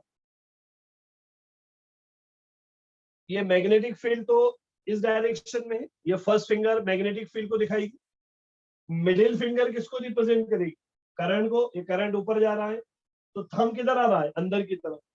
मतलब अगर ये वायर होगा तो इस पर फोर्स किधर लगेगा, इससे अंदर। Is it clear? It is Fleming's left hand rule. अब देखिए ये सेकंड चैप्टर हो गया है almost. Sources of energy chapter है, उसमें सोलर कुकर सबसे मेन है, क्योंकि सोर्सेज ऑफ एनर्जी में से भी बहुत सारा हिस्सा रिमूव कर दिया है। वो बायोमास था, बायोगैस प्लांट था, कोल, पेट्रोलियम और इनका सबका डिस्क्रिप्शन सब हटा दिया है। सबसे important question sources of energy में आता है सोलर कुकर। सोलर कुकर का प्रिंसिपल, उसका कंस्ट्रक्शन, उसकी वर्किंग और उसके ऊपर छोटे छोटे क्वेश्चन हम जल्दी से उसको देख लेते हैं फटाफट। फिर जितना हिस्सा हम लाइट का पढ़ पाएंगे मेन क्वेश्चन में, लाइट के भी पढ़ा दूंगा आपको सारे। इलेक्ट्रिक मोटर को समझो, मैं डायरेक्ट पढ़ा देता इलेक्ट्रिक मोटर तो आपको हो सकता है कुछ समझ में आता कुछ नहीं आता। फ्लेमिंग का लेफ्ट हैंड रूल एग्जाम में भी आया है, और फ्लेमिंग का लेफ्ट हैंड रूल हमें पता भी होना चाहिए मोटर के लिए। तो देखिए समझिए, बहुत आसान है। मैग्नेटिक फील्ड की डायरेक्शन में इसको ले लीजिए, ये फिंगर करंट की डायरेक्शन शो करे, तो थंब किसके डायरेक्शन रिप्रेजेंट करेगा, फोर्स की। तो यहाँ पर ये जो डायग्राम बना है बोर्ड पे, इस डायग्राम के अकॉर्डिंग इस वायर पे फोर्स किधर लगेगा, अंदर की तरफ। अगर मान लीजिए मैं वायर को ऐसे रख देता, ऐसे वायर को अगर मैं ऐसे रख दूंगा, ये करंट उसमें किधर जा रहा है, नीचे की तरफ। तो फिर से फ्लेमिंग का लेफ्ट हैंड रूल लगाइए। ये देखिए, ये वाली फिंगर जो होगी फर्स्ट फिंगर, वो मैग्नेटिक फील्ड की डायरेक्शन में, ये जो फिंगर होगी वो किधर जाएगी, करंट की डायरेक्शन में। तो थंब किधर आएगा, बाहर की तरफ। मतलब इस पर जो फोर्स लगेगा वो बाहर लगेगा, और करंट अगर ऊपर जाएगा तो इस पे फोर्स किधर लगेगा, अंदर की तरफ, है ना। इस पे फोर्स आउटवर्ड और इस पर फोर्स किधर लगेगा, इनवर्ड। अब जल्दी से देखिए इलेक्ट्रिक मोटर, अब समझ में आएगी आपको अच्छे से। सबसे पहला क्वेश्चन जो पूछा जाता है इलेक्ट्रिक मोटर पे, वो आता है इलेक्ट्रिक मोटर में एनर्जी कैसे कन्वर्ट होती है ना। ये आया है क्वेश्चन 1 मार्क्स में, व्हाट इज इलेक्ट्रिक मोटर। तो electric motor is a device which converts electrical energy into mechanical energy। Electric motor electrical energy को किसमें कन्वर्ट करती है, मैकेनिकल एनर्जी में। आपने देखा होगा घर के बाहर पानी की मोटरें यूज होती हैं, पानी की मोटर को लगाया जाता है नीचे, स्विच आप ऑन करते हैं तो इलेक्ट्रिसिटी से वो चलती है। आप देखते हैं जैसी मोटर को आपने ऑन किया, वो पानी को नल में से किधर ले जाती है, ऊपर की तरफ। समझ में आई, वो पानी को खींचती है और उसको उधर किधर ले जाती है, ऊपर की तरफ। तो आप देखिए पानी पाइप के अंदर मूव करता है, और जब भी पानी अगर पानी मूव कर रहा है तो उसके पास क्या आती है, काइनेटिक एनर्जी। फिर वाटर ऊपर हाइट पे जाता है, तो हाइट पे जाता है तो उसके पास कौन सी एनर्जी आती है, पोटेंशियल एनर्जी। और काइनेटिक एनर्जी और पोटेंशियल एनर्जी क्या होती है, मैकेनिकल एनर्जी। तो आप देखते हैं कि मोटर क्या करती है, इलेक्ट्रिकल एनर्जी को किसमें कन्वर्ट कर देती है, मैकेनिकल एनर्जी। याद रखिएगा 1 मार्क्स का क्वेश्चन है ये। इलेक्ट्रिक मोटर में एनर्जी का कन्वर्जन कैसे होता है, तो इलेक्ट्रिक मोटर इलेक्ट्रिकल एनर्जी को मैकेनिकल एनर्जी में कन्वर्ट करती है। अब अगला जो क्वेश्चन आता है इलेक्ट्रिक मोटर पे, वो आता है उसका प्रिंसिपल, है ना। इलेक्ट्रिक मोटर किस प्रिंसिपल पे वर्क करती है? तो अभी जो मैंने आपको समझाया था, क्या समझाया था मैंने? अगर किसी करंट कैरिंग वायर को मैग्नेटिक फील्ड में रख दिया जाए तब उस पर क्या लगता है? फोर्स। यही इलेक्ट्रिक मोटर का प्रिंसिपल है ना भाई। हम वहां पर इलेक्ट्रिक मोटर में कॉइल यूज करते हैं, तो इलेक्ट्रिक मोटर का प्रिंसिपल ये होगा। देखो मैं समझाता हूँ यहाँ पर, समझो जल्दी से। ये मैग्नेटिक फील्ड है, ये हमने इसमें कॉइल रखी, और मान लीजिए इस कॉइल में ऐसे करंट आ रहा, ये वाली जो साइड है इसमें करंट ऊपर जा रहा है, ये वाली साइड है इसमें करंट किधर आ रहा है? नीचे। फ्लेमिंग का लेफ्ट हैंड रूल लगाइए। फ्लेमिंग का लेफ्ट हैंड रूल अगर आप यूज करेंगे तो इस वाली साइड पे फोर्स किधर लगेगा? अंदर की तरफ, ऐसे। और यहां पर अगर आप यूज करेंगे तो इस पे फोर्स किससे लगेगा? बाहर की तरफ। मतलब अगर ये कॉइल ऐसे रखी है तो एक फोर्स बाहर लगेगा, एक फोर्स अंदर लगेगा, और ये दोनों मिलकर इस कॉइल को क्या कर देंगे? घुमा देंगे। समझ में आई बातें? देखिए, ये देखिएगा ऐसे, ठीक है। सोर्सेज ऑफ एनर्जी डिलीट हो गया तो हम उसको नहीं देखेंगे। ये मान लीजिए आपकी कॉइल है, इस कॉइल पे एक फोर्स ऐसे लगेगा अंदर, तो ये वाला फोर्स इसको इधर ले जाएगा, एक फोर्स इस पे इधर लगेगा बाहर, तो ये दोनों मिलकर इसको क्या करेंगे? घुमाएंगे। एक यहां से इसको अंदर खींचेगा, एक यहां से इसे बाहर खींचेगा, तो इन दोनों की वजह से एक कॉइल क्या होगी? घूम जाएगी। इसी को बोला जाता है इलेक्ट्रिक मोटर का principal. If a current carrying coil is placed in magnetic field, then two force act on it, which rotate the coil in magnetic field. That is its principle. समझ में आई बातें? अब मैं जल्दी से आपको मोटर की वर्किंग बता देता हूँ, है ना। मोटर बनती कैसे है वो देख लीजिए। तो मोटर में, इलेक्ट्रिक मोटर में एक तो होती है कॉइल, है ना। सबसे पहले तो एक होती है कॉइल। कॉइल क्या होती है? तो कॉपर के वायर को ऐसे लपेट के वाइंड करके क्या बनाई जाती है? कॉइल बनाई जाती है। रेक्टेंगुलर कॉइल बना लेते हैं हम कॉपर के वायर को लपेट। फिर इस कॉइल में मैग्नेटिक फील्ड है ना, तो ये मैग्नेट के पोल होते हैं। इन मैग्नेट के पोल के बीच में इसे क्या रखा जाता है? कॉइल को रखा जाता है। भाई मैग्नेटिक फील्ड भी चाहिए हमें, और मैग्नेटिक फील्ड कहाँ से आती है? मैग्नेट से, तो मैग्नेट के पोल। इसके बाद इस कॉइल के अंदर ऐसी दो रिंग अटैच्ड होती है, इनको बोला जाता है स्प्लिट रिंग। मेटल की एक रिंग लेकर उसके दो हिस्से कर देते हैं, और दोनों हिस्से को यहाँ पर क्या कर देते हैं? कनेक्ट कर देते हैं। ये रिंग कहलाती है R1 एंड R2। यहाँ पर आते हैं ब्रश। कार्बन के ऐसे टुकड़े होते हैं जिनको ब्रश बोला जाता है, और ये जो ब्रश होते हैं ये रिंग से क्या होते हैं? कनेक्ट होते हैं, टच्ड होते हैं। और एक लगाई जाती है यहाँ पर सेल या बैटरी। भाई करंट भी फ्लो कराना पड़ेगा, तो करंट फ्लो कराने के लिए बैटरी यूज की जाती है। मतलब एक इलेक्ट्रिक मोटर के 5 पार्ट होते हैं। पहली होती है कॉइल। कैसे बनाते हैं?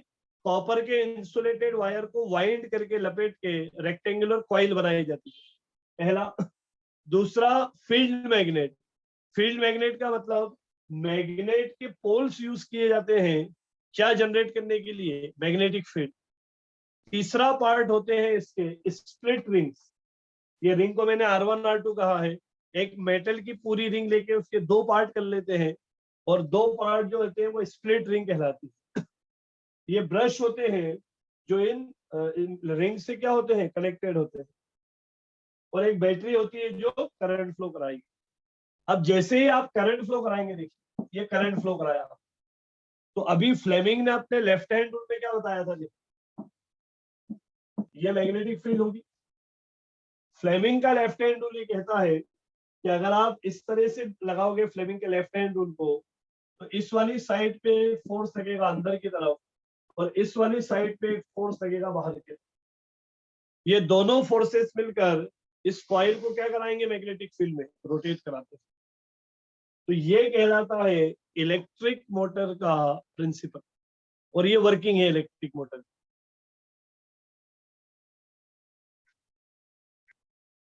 समझ में आ रहा है कि नहीं आ रहा है कुछ?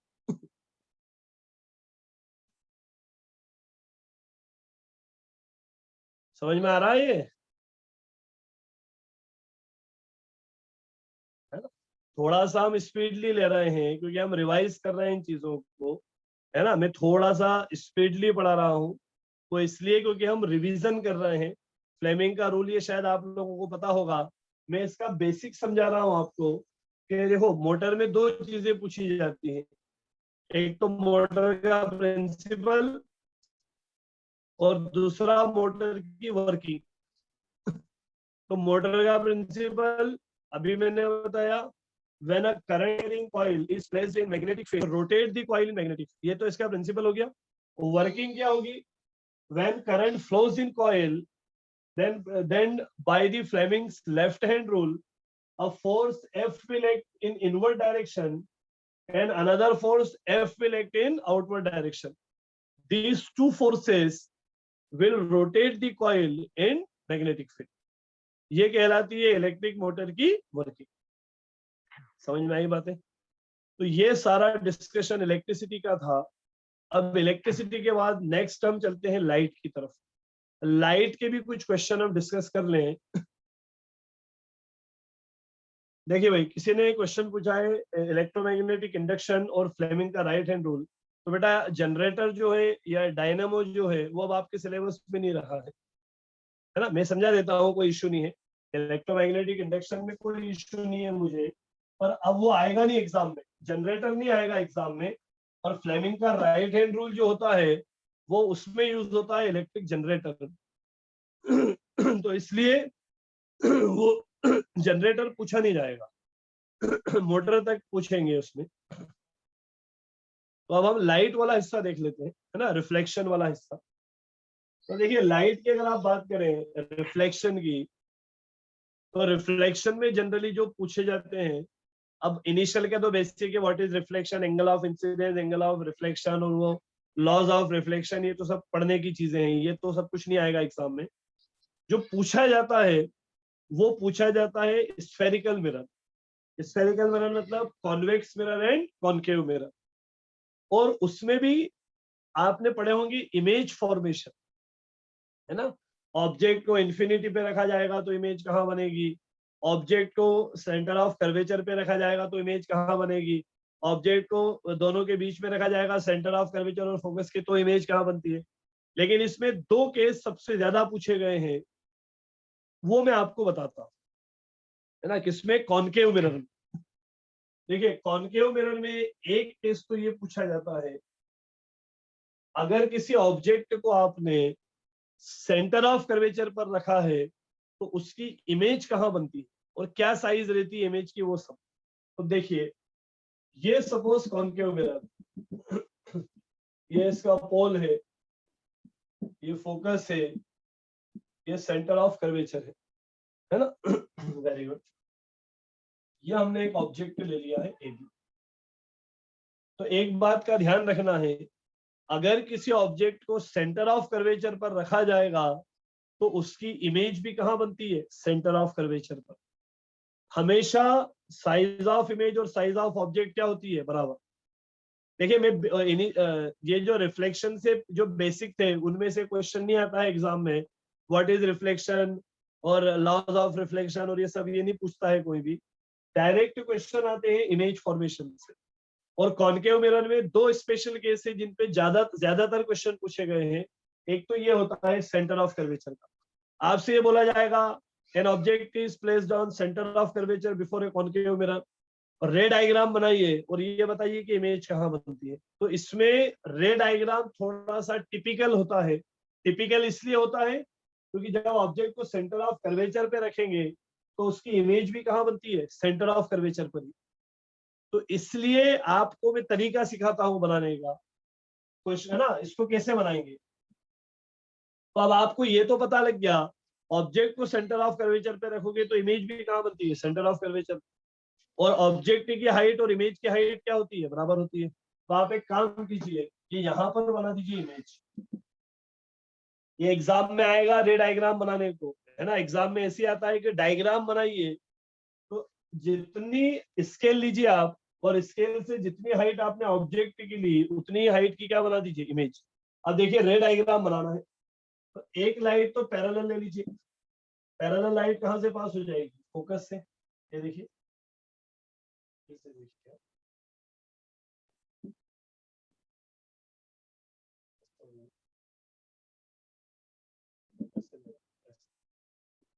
ये लाइट कहाँ से पास हो जाएगी, फोकस से, है ना। ये इमेज यहाँ बन जाएगी। और एक लाइट ले लीजिएगा फोकस से, वो लाइट पैरेलल निकल जाएगी। मतलब ये मैं आपको एक तरीका सिखा रहा हूँ रे डायग्राम बनाने का, क्योंकि अब ये थोड़ा सा टिपिकल इसलिए होता है क्योंकि लाइट के रेस को आपको जस्ट नीचे मिलाना होता है। तो इसलिए पहले ऑब्जेक्ट बनाइए, उतनी बड़ी इमेज बना लीजिएगा, फिर एक लाइट ले लीजिएगा पैरेलल, वो पैरेलल लाइट फोकस से चली जाएगी। एक लाइट फोकस से ले लीजिएगा, वो रिफ्लेक्शन के बाद पैरेलल निकल जाएगी। ये दोनों लाइन जस्ट नीचे इंटरसेक्ट करेगी और यहीं पर क्या बन जाती है, इमेज। तो याद रखिएगा, यहाँ पर ये जो इमेज बन रही है वो इमेज एक तो रियल बन रही है। रियल इमेज किसको बोलते हैं, जब लाइट एक्चुअल में इंटरसेक्ट होगी। रियल और रियल इमेज हमेशा कैसी बनती है, उल्टी, इन्वर्टेड, और सेम साइज की बनेगी। सेम साइज का मतलब जितनी बड़ी ऑब्जेक्ट होगा उतनी ही हाइट की क्या बन जाएगी, इमेज बन जाती है यहाँ पर। तो ये वाला केस एग्जाम में पूछा गया है, आप देखेगा प्रीवियस ईयर के पेपर में ये मिलेगा आपको कि ऑब्जेक्ट को सेंटर ऑफ कर्वेचर पर रखा, तो बताइए उसकी इमेज कहाँ बनेगी। और अब जो हम पढ़ेंगे वो सबसे ज्यादा बार आया हुआ क्वेश्चन है, इमेज फॉर्मेशन पे सबसे ज्यादा बार आया हुआ क्वेश्चन है जो हम नेक्स्ट देखने वाले हैं। क्वेश्चन ये पूछा जाता है,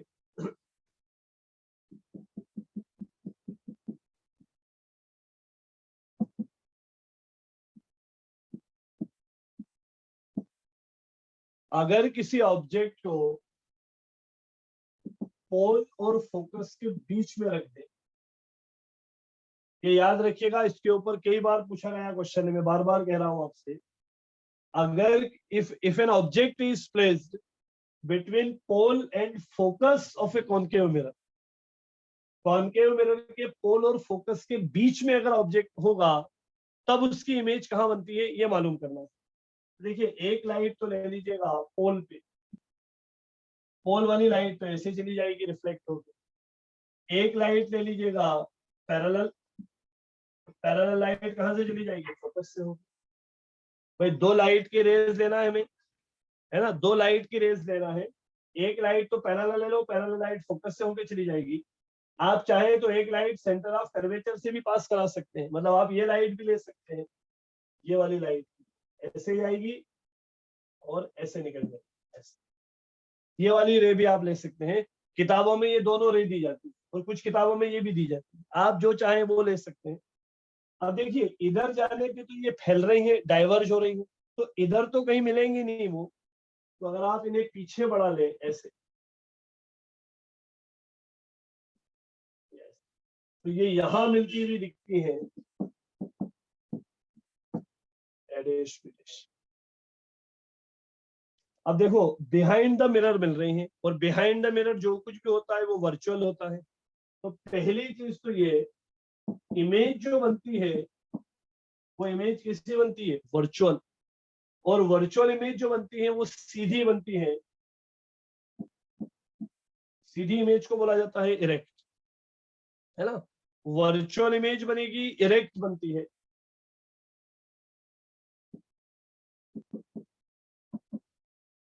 और मैग्नीफाइड है, मैग्नीफाइड का मतलब ये हो गया ऑब्जेक्ट की हाइट से हमेशा इमेज क्या बनती है, बड़ी बनती है। मतलब हाइट ऑफ इमेज जो होगी वो हमेशा हाइट ऑफ ऑब्जेक्ट से क्या होगी, ग्रेटर होती है। तो अब क्वेश्चन ये आया कि इसको ज्यादातर एग्जाम में क्यों पूछा जाता है, तो उसका रीजन ये है। देखिए इसके ऊपर और भी क्वेश्चन आते हैं। एक क्वेश्चन आप देखिएगा जो बार बार पूछा गया है इसमें, है ना, एनलार्ज था। मैग्नीफाइड इमेज को एनलार्ज इमेज भी बोल सकते हैं, है ना, वो भी कह सकते हैं आप। इसके ऊपर एक क्वेश्चन बोर्ड में और आता है why concave mirror is used as shaving mirror, है ना? शेविंग मिरर की तरह इसको हम क्यों यूज करते हैं? तो उसका रीजन होता है ये प्रॉपर्टी। जब आप किसी ऑब्जेक्ट को पोल या फोकस के बीच में रखेंगे तो पोल या फोकस के बीच में रखने पर उसकी इमेज कैसी बनती है? मैग्नीफाइड या एनलार्ज्ड इमेज बनती है और सीधी बनती है।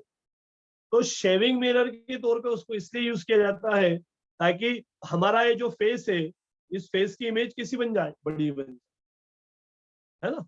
और दूसरा, इसको मेकअप मिरर में भी यूज करते हैं। जो एक्टर या एक्ट्रेसेस जो होती हैं उनको एज अ मेकअप मिरर भी लगता है, क्योंकि आप देखते हैं थिएटर में या मूवीज में जब ये आते हैं तो इन्हें प्रॉपर मेकअप चाहिए, है ना? मतलब कोई सा भी कुछ वो नहीं होना चाहिए, स्पॉट नहीं होना चाहिए, अदरवाइज वो अपीयर होगा सामने फिर। तो वहां पर इनके मेकअप मिरर में भी कॉनकेव मिरर लगा होता है, जिससे चेहरे की इमेज किसी बन जाती है? मैग्नीफाइड या एनलार्ज इमेज बनती है, तो प्रॉपर मेकअप इनका हो जाता है। फिर आप देखिएगा टीएनटी एक्सपर्ट होते हैं, है ना, या दांतों को या इनको जो देखते हैं, गले को या दांतों के अंदर जो देखते हैं, वहां पर भी उनके पास क्या होता है? Concave mirror. और उस कॉनकेव मिरर में इस प्रॉपर्टी को यूज करते हैं वो, कि ऑब्जेक्ट को कहाँ रखते हैं? पोल या फोकस के बीच में, तो उससे उनको इमेज कैसी दिखती है? मैग्नीफाइड।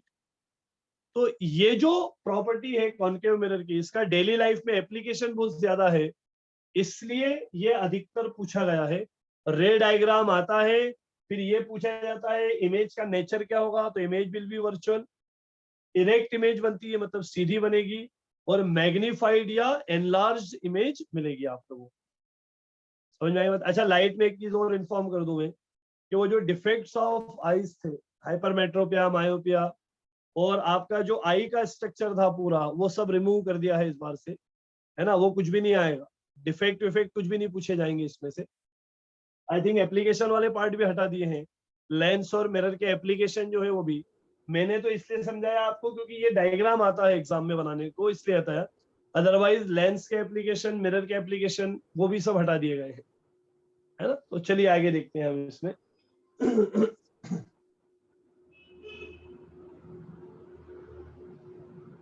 अब देखिए, मेन जो मुझे पढ़ाना है इसमें रिफ्लेक्शन में, वो आते हैं न्यूमेरिकल्स।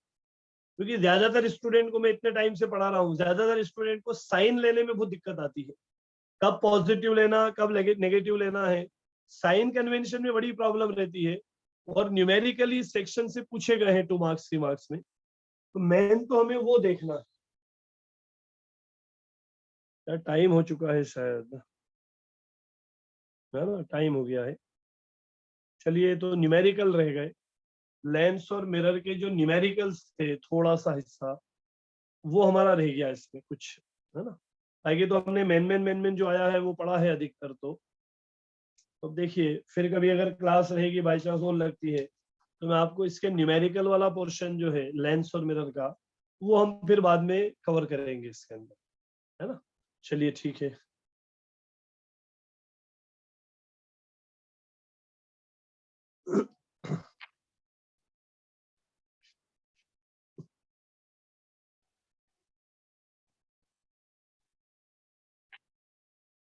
थोड़ा सा टाइम और पढ़ाया जाए क्या?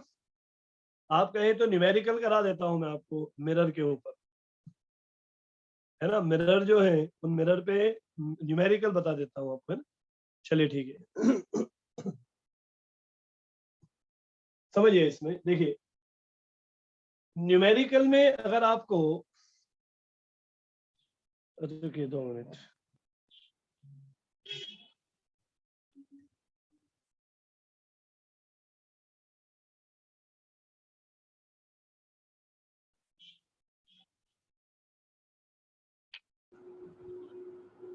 हाँ सर। सर, बच्चों को एक बार ये बता दीजिए कि जो व्हाट्सएप नंबर से उनको मैसेज आया है, ठीक है जी, तो उनको असाइनमेंट दिया जाएगा, मोस्ट इंपॉर्टेंट क्वेश्चंस का असाइनमेंट दिया जाएगा, और उसी व्हाट्सएप नंबर पे वो मैसेज करेंगे तो उनको असाइनमेंट दिया जाएगा, और उस असाइनमेंट का एक सॉल्यूशन वीडियो हम भेजेंगे उन लोगों को। तो ये बता दीजिए सारे बच्चों को। ठीक है, ठीक है। अरे भाई, आप लोगों के लिए एक इंफॉर्मेशन है कि मेरी आवाज आ रही है ना आप सभी को? एक इंफॉर्मेशन है आपको देने के लिए। आवाज आ रही है मेरी? है ना? तो आप लोगों को जिस व्हाट्सएप नंबर से, है ना, जिस व्हाट्सएप नंबर से आपको मैसेज आया था प्रेक्सा एकेडमी की तरफ से, उसी व्हाट्सएप नंबर की तरफ से आपको एक असाइनमेंट भी दिया जाएगा, है ना। उसी नंबर से एक पूरा असाइनमेंट आएगा, इंपॉर्टेंट क्वेश्चन जो आए हैं प्रीवियस ईयर के, और फिर उसका आपको वीडियो सॉल्यूशन दिया जाएगा, है ना। एक असाइनमेंट मिलेगा आपको जिसमें प्रीवियस ईयर के सारे मेन क्वेश्चन रहेंगे और एक्स्ट्रा भी रहेंगे, और फिर उसका आपको वीडियो सॉल्यूशन भी प्रोवाइड किया जाएगा, है ना। तो आप उससे कनेक्टेड रहेंगे, वो आपको प्रोवाइड करेंगे सर। चलिए अब मैं न्यूमेरिकल जल्दी से बता देता हूँ आपको। एक बात का ध्यान रखिए आप तो, है ना, मैं कुछ चीजें बता देता हूँ, आप तो उनको ध्यान में रखिए, है ना। बाकी वो इस किताबों के अंदर दिया रहता है कि इंसिडेंट रे की direction positive, opposite direction negative, वो सब अपनी जगह ठीक है। देखिए मैं आपको एक सबसे आसान तरीका बता देता हूँ, आपको न्यूमेरिकल में प्रॉब्लम नहीं आएगी। एक बात तो ये याद रखिएगा, अगर आप कॉनकेव मिरर की बात करेंगे तो कॉनकेव मिरर की फोकल लेंथ नेगेटिव होती है और रेडियस ऑफ कर्वेचर नेगेटिव। मतलब अगर किसी क्वेश्चन में फोकल लेंथ दी जाए तो आप तो माइनस साइन लीजिए, किसके लिए? कॉनकेव के लिए। कॉन्वेक्स मिरर जो होगा उसकी फोकल लेंथ भी पॉजिटिव होती है और रेडियस ऑफ कर्वेचर भी क्या होती है? पॉजिटिव। मतलब ये तो याद रख ही लीजिएगा, कॉनकेव मिरर आएगा फोकल लेंथ नेगेटिव लेना है, कॉन्वेक्स मिरर आएगा फोकल लेंथ पॉजिटिव लेना है। अब बात आती है यू। यू कहलाती है ऑब्जेक्ट की डिस्टेंस। ऑब्जेक्ट की डिस्टेंस दोनों मिरर में नेगेटिव लेना है ना, हमेशा। ऑब्जेक्ट की डिस्टेंस तो माइनस में ही लेके चलिए हमेशा, चाहे मिरर कॉन्वेक्स हो चाहे मिरर कॉनकेव हो। समझ में आई बातें? अब आपको वो मत याद रखिए कि इंसिडेंट रे की डायरेक्शन में पॉजिटिव, अपोजिट में नेगेटिव, अब इतना टाइम नहीं है। आप तो इतना याद रखिए, कॉनकेव मिरर है फोकल लेंथ नेगेटिव होगी, कॉन्वेक्स से फोकल लेंथ पॉजिटिव होगी। दूसरा, ऑब्जेक्ट की डिस्टेंस अगर दी जाती है तो वो हमेशा क्या लेना है? माइनस में लेना है। अब बात आती है इमेज की, है ना। इमेज क्या होती है? मैं न्यूमेरिकल भी करा दूंगा इनके ऊपर आपको आसानी से। इमेज, तो देखिए इमेज में दो केस आएंगे, एक तो रियल इमेज और एक वर्चुअल। तो अगर रियल इमेज बनती है तो वी का साइन नेगेटिव लेना है, और वर्चुअल इमेज बनती है तो वी का साइन पॉजिटिव लेना है। बस इतना याद अगर आपने रख लिया तो आपसे सारे क्वेश्चन बन जाएंगे, है ना। बस साइन कन्वेंशन कुछ भी ध्यान नहीं मत रखिए आप तो। एक तो ये याद रख लो, कॉनकेव की नेगेटिव फोकल लेंथ, इसकी पॉजिटिव। यू का साइन दोनों में नेगेटिव लेना है, अगर यू दिया जाए क्वेश्चन में तो माइनस में लेके चलना है हमेशा। और इमेज, अब देखिए क्वेश्चन बोलेगा आपसे रियल इमेज इज फॉर्म, है ना। आपसे क्वेश्चन ये बोलेगा रियल इमेज इज फॉर्म, तो रियल इमेज फॉर्म्ड है तो माइनस में ले लो। अगर बोला जाए वर्चुअल इमेज इज फॉर्म तो किस में ले लीजिए? प्लस में ले लीजिए। अब मैं एक क्वेश्चन कराता हूं आपको, देखिएगा एक न्यूमेरिकल सॉल्व कराता हूं।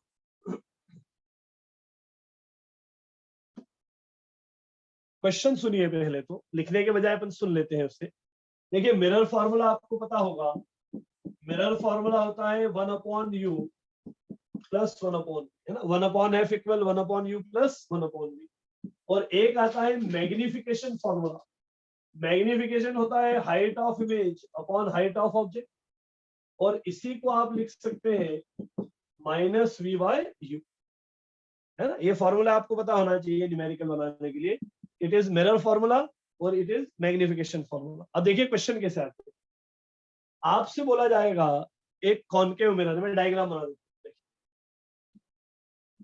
ये कॉनकेव मिरर है और क्वेश्चन में आपको इसकी फोकल लेंथ दे देंगे 20 सेंटीमीटर। मान लो ये दे दिया आपको, गिवन है क्वेश्चन में, a concave mirror has focal length 20 cm. An object is placed at a distance of 60 cm from mirror, है ना। सुनिए क्वेश्चन को। A concave mirror has focal length 20 cm. An object is placed at a distance of 60 cm from mirror. What is the image distance? मतलब आपको v पूछ रहे हैं, है ना। v होती है इमेज की डिस्टेंस, u होती है ऑब्जेक्ट की डिस्टेंस। अब देखिए इस क्वेश्चन को कैसे बनाएंगे। सबसे पहली बात तो कॉनकेव मिरर है। अभी मैंने आपको क्या बताया था, कॉनकेव मिरर की फोकल लेंथ हमेशा नेगेटिव लीजिए, -20 सेंटीमीटर। ये क्या दिए, ऑब्जेक्ट की डिस्टेंस। अभी मैंने आपको बताया था ऑब्जेक्ट की डिस्टेंस हमेशा माइनस में होगी, चाहे मिरर कैसा भी हो। यू का साइन हमेशा नेगेटिव आएगा अगर क्वेश्चन में दिया जाता है तो। अब आपसे बोला जा रहा है कि वी कैलकुलेट करो, इस फॉर्मूले में वैल्यू रख दो, आंसर आ जाएगा। देखो 1/f equal 1/u plus 1/v। तो अगर आप वैल्यूज रखेंगे यहाँ पर तो वैल्यूज में आपको क्या मिलेगा, देखिएगा यहाँ लिख देता हूँ, है ना, इधर लिख देता हूँ। 1/f की वैल्यू कितनी हो जाएगी, -20 इक्वल 1/u, u की वैल्यू हो जाएगी -60 और v आपको कैलकुलेट करना है। तो ये वाली टर्म को इधर ट्रांसपोज कर दीजिए, ये माइनस से इधर आएगा तो प्लस हो जाएगा, क्या आ जाएगा 1/v। एलसीएम ले लीजिए, यहाँ पे एलसीएम कितना आ जाएगा 60, है ना, ये मैं रिमूव कर रहा हूँ। एलसीएम 60 आएगा, यहाँ बचेगा -3, यहाँ बचेगा 1 इक्वल हो जाएगा 1/v। अब अगर आप इसको फर्दर सिंप्लीफाई करें तो ये आ जाएगा -2/60 1/v, ये 30। तो बेटा यहां से आंसर आ जाएगा -30 सेंटीमीटर। समझ में आया कुछ? कॉनकेव मिरर की focal length always negative, convex mirror की फोकल लेंथ ऑलवेज पॉजिटिव, इतना याद रख लो। यू का साइन दोनों में नेगेटिव रहेगा, उसका झंझट ही नहीं है यू का। तो बात आती है वी की। अब जैसे इस क्वेश्चन में तो आपसे वी पूछे ही था तो सॉल्व करके निकाल लिया। अगर किसी क्वेश्चन में जो कहता है कि रियल इमेज इज फॉर्म, तो फिर वी का साइन क्या हो जाएगा, माइनस, है ना। क्वेश्चन में अगर वी की वैल्यू दी जाए, वो ये बोले आपसे, जैसे बोला कि आपसे real image is form at a distance of 40 centimetre, तो रियल इमेज अगर उन्होंने बोला और 40 सेंटीमीटर तो वी की वैल्यू माइनस में लो। अगर वो कहता है वर्चुअल इमेज इज फॉर्म तो वी की वैल्यू प्लस में लो। तो इतना थोड़ा सा तो याद रखना पड़ेगा आपको। अगर आप इतना याद रख लेंगे तो साइन कन्वेंशन का कोई झंझट नहीं है, डायरेक्ट फॉर्मूले में वैल्यू रख दो, आंसर आ जाए। क्या कुछ समझ में आया?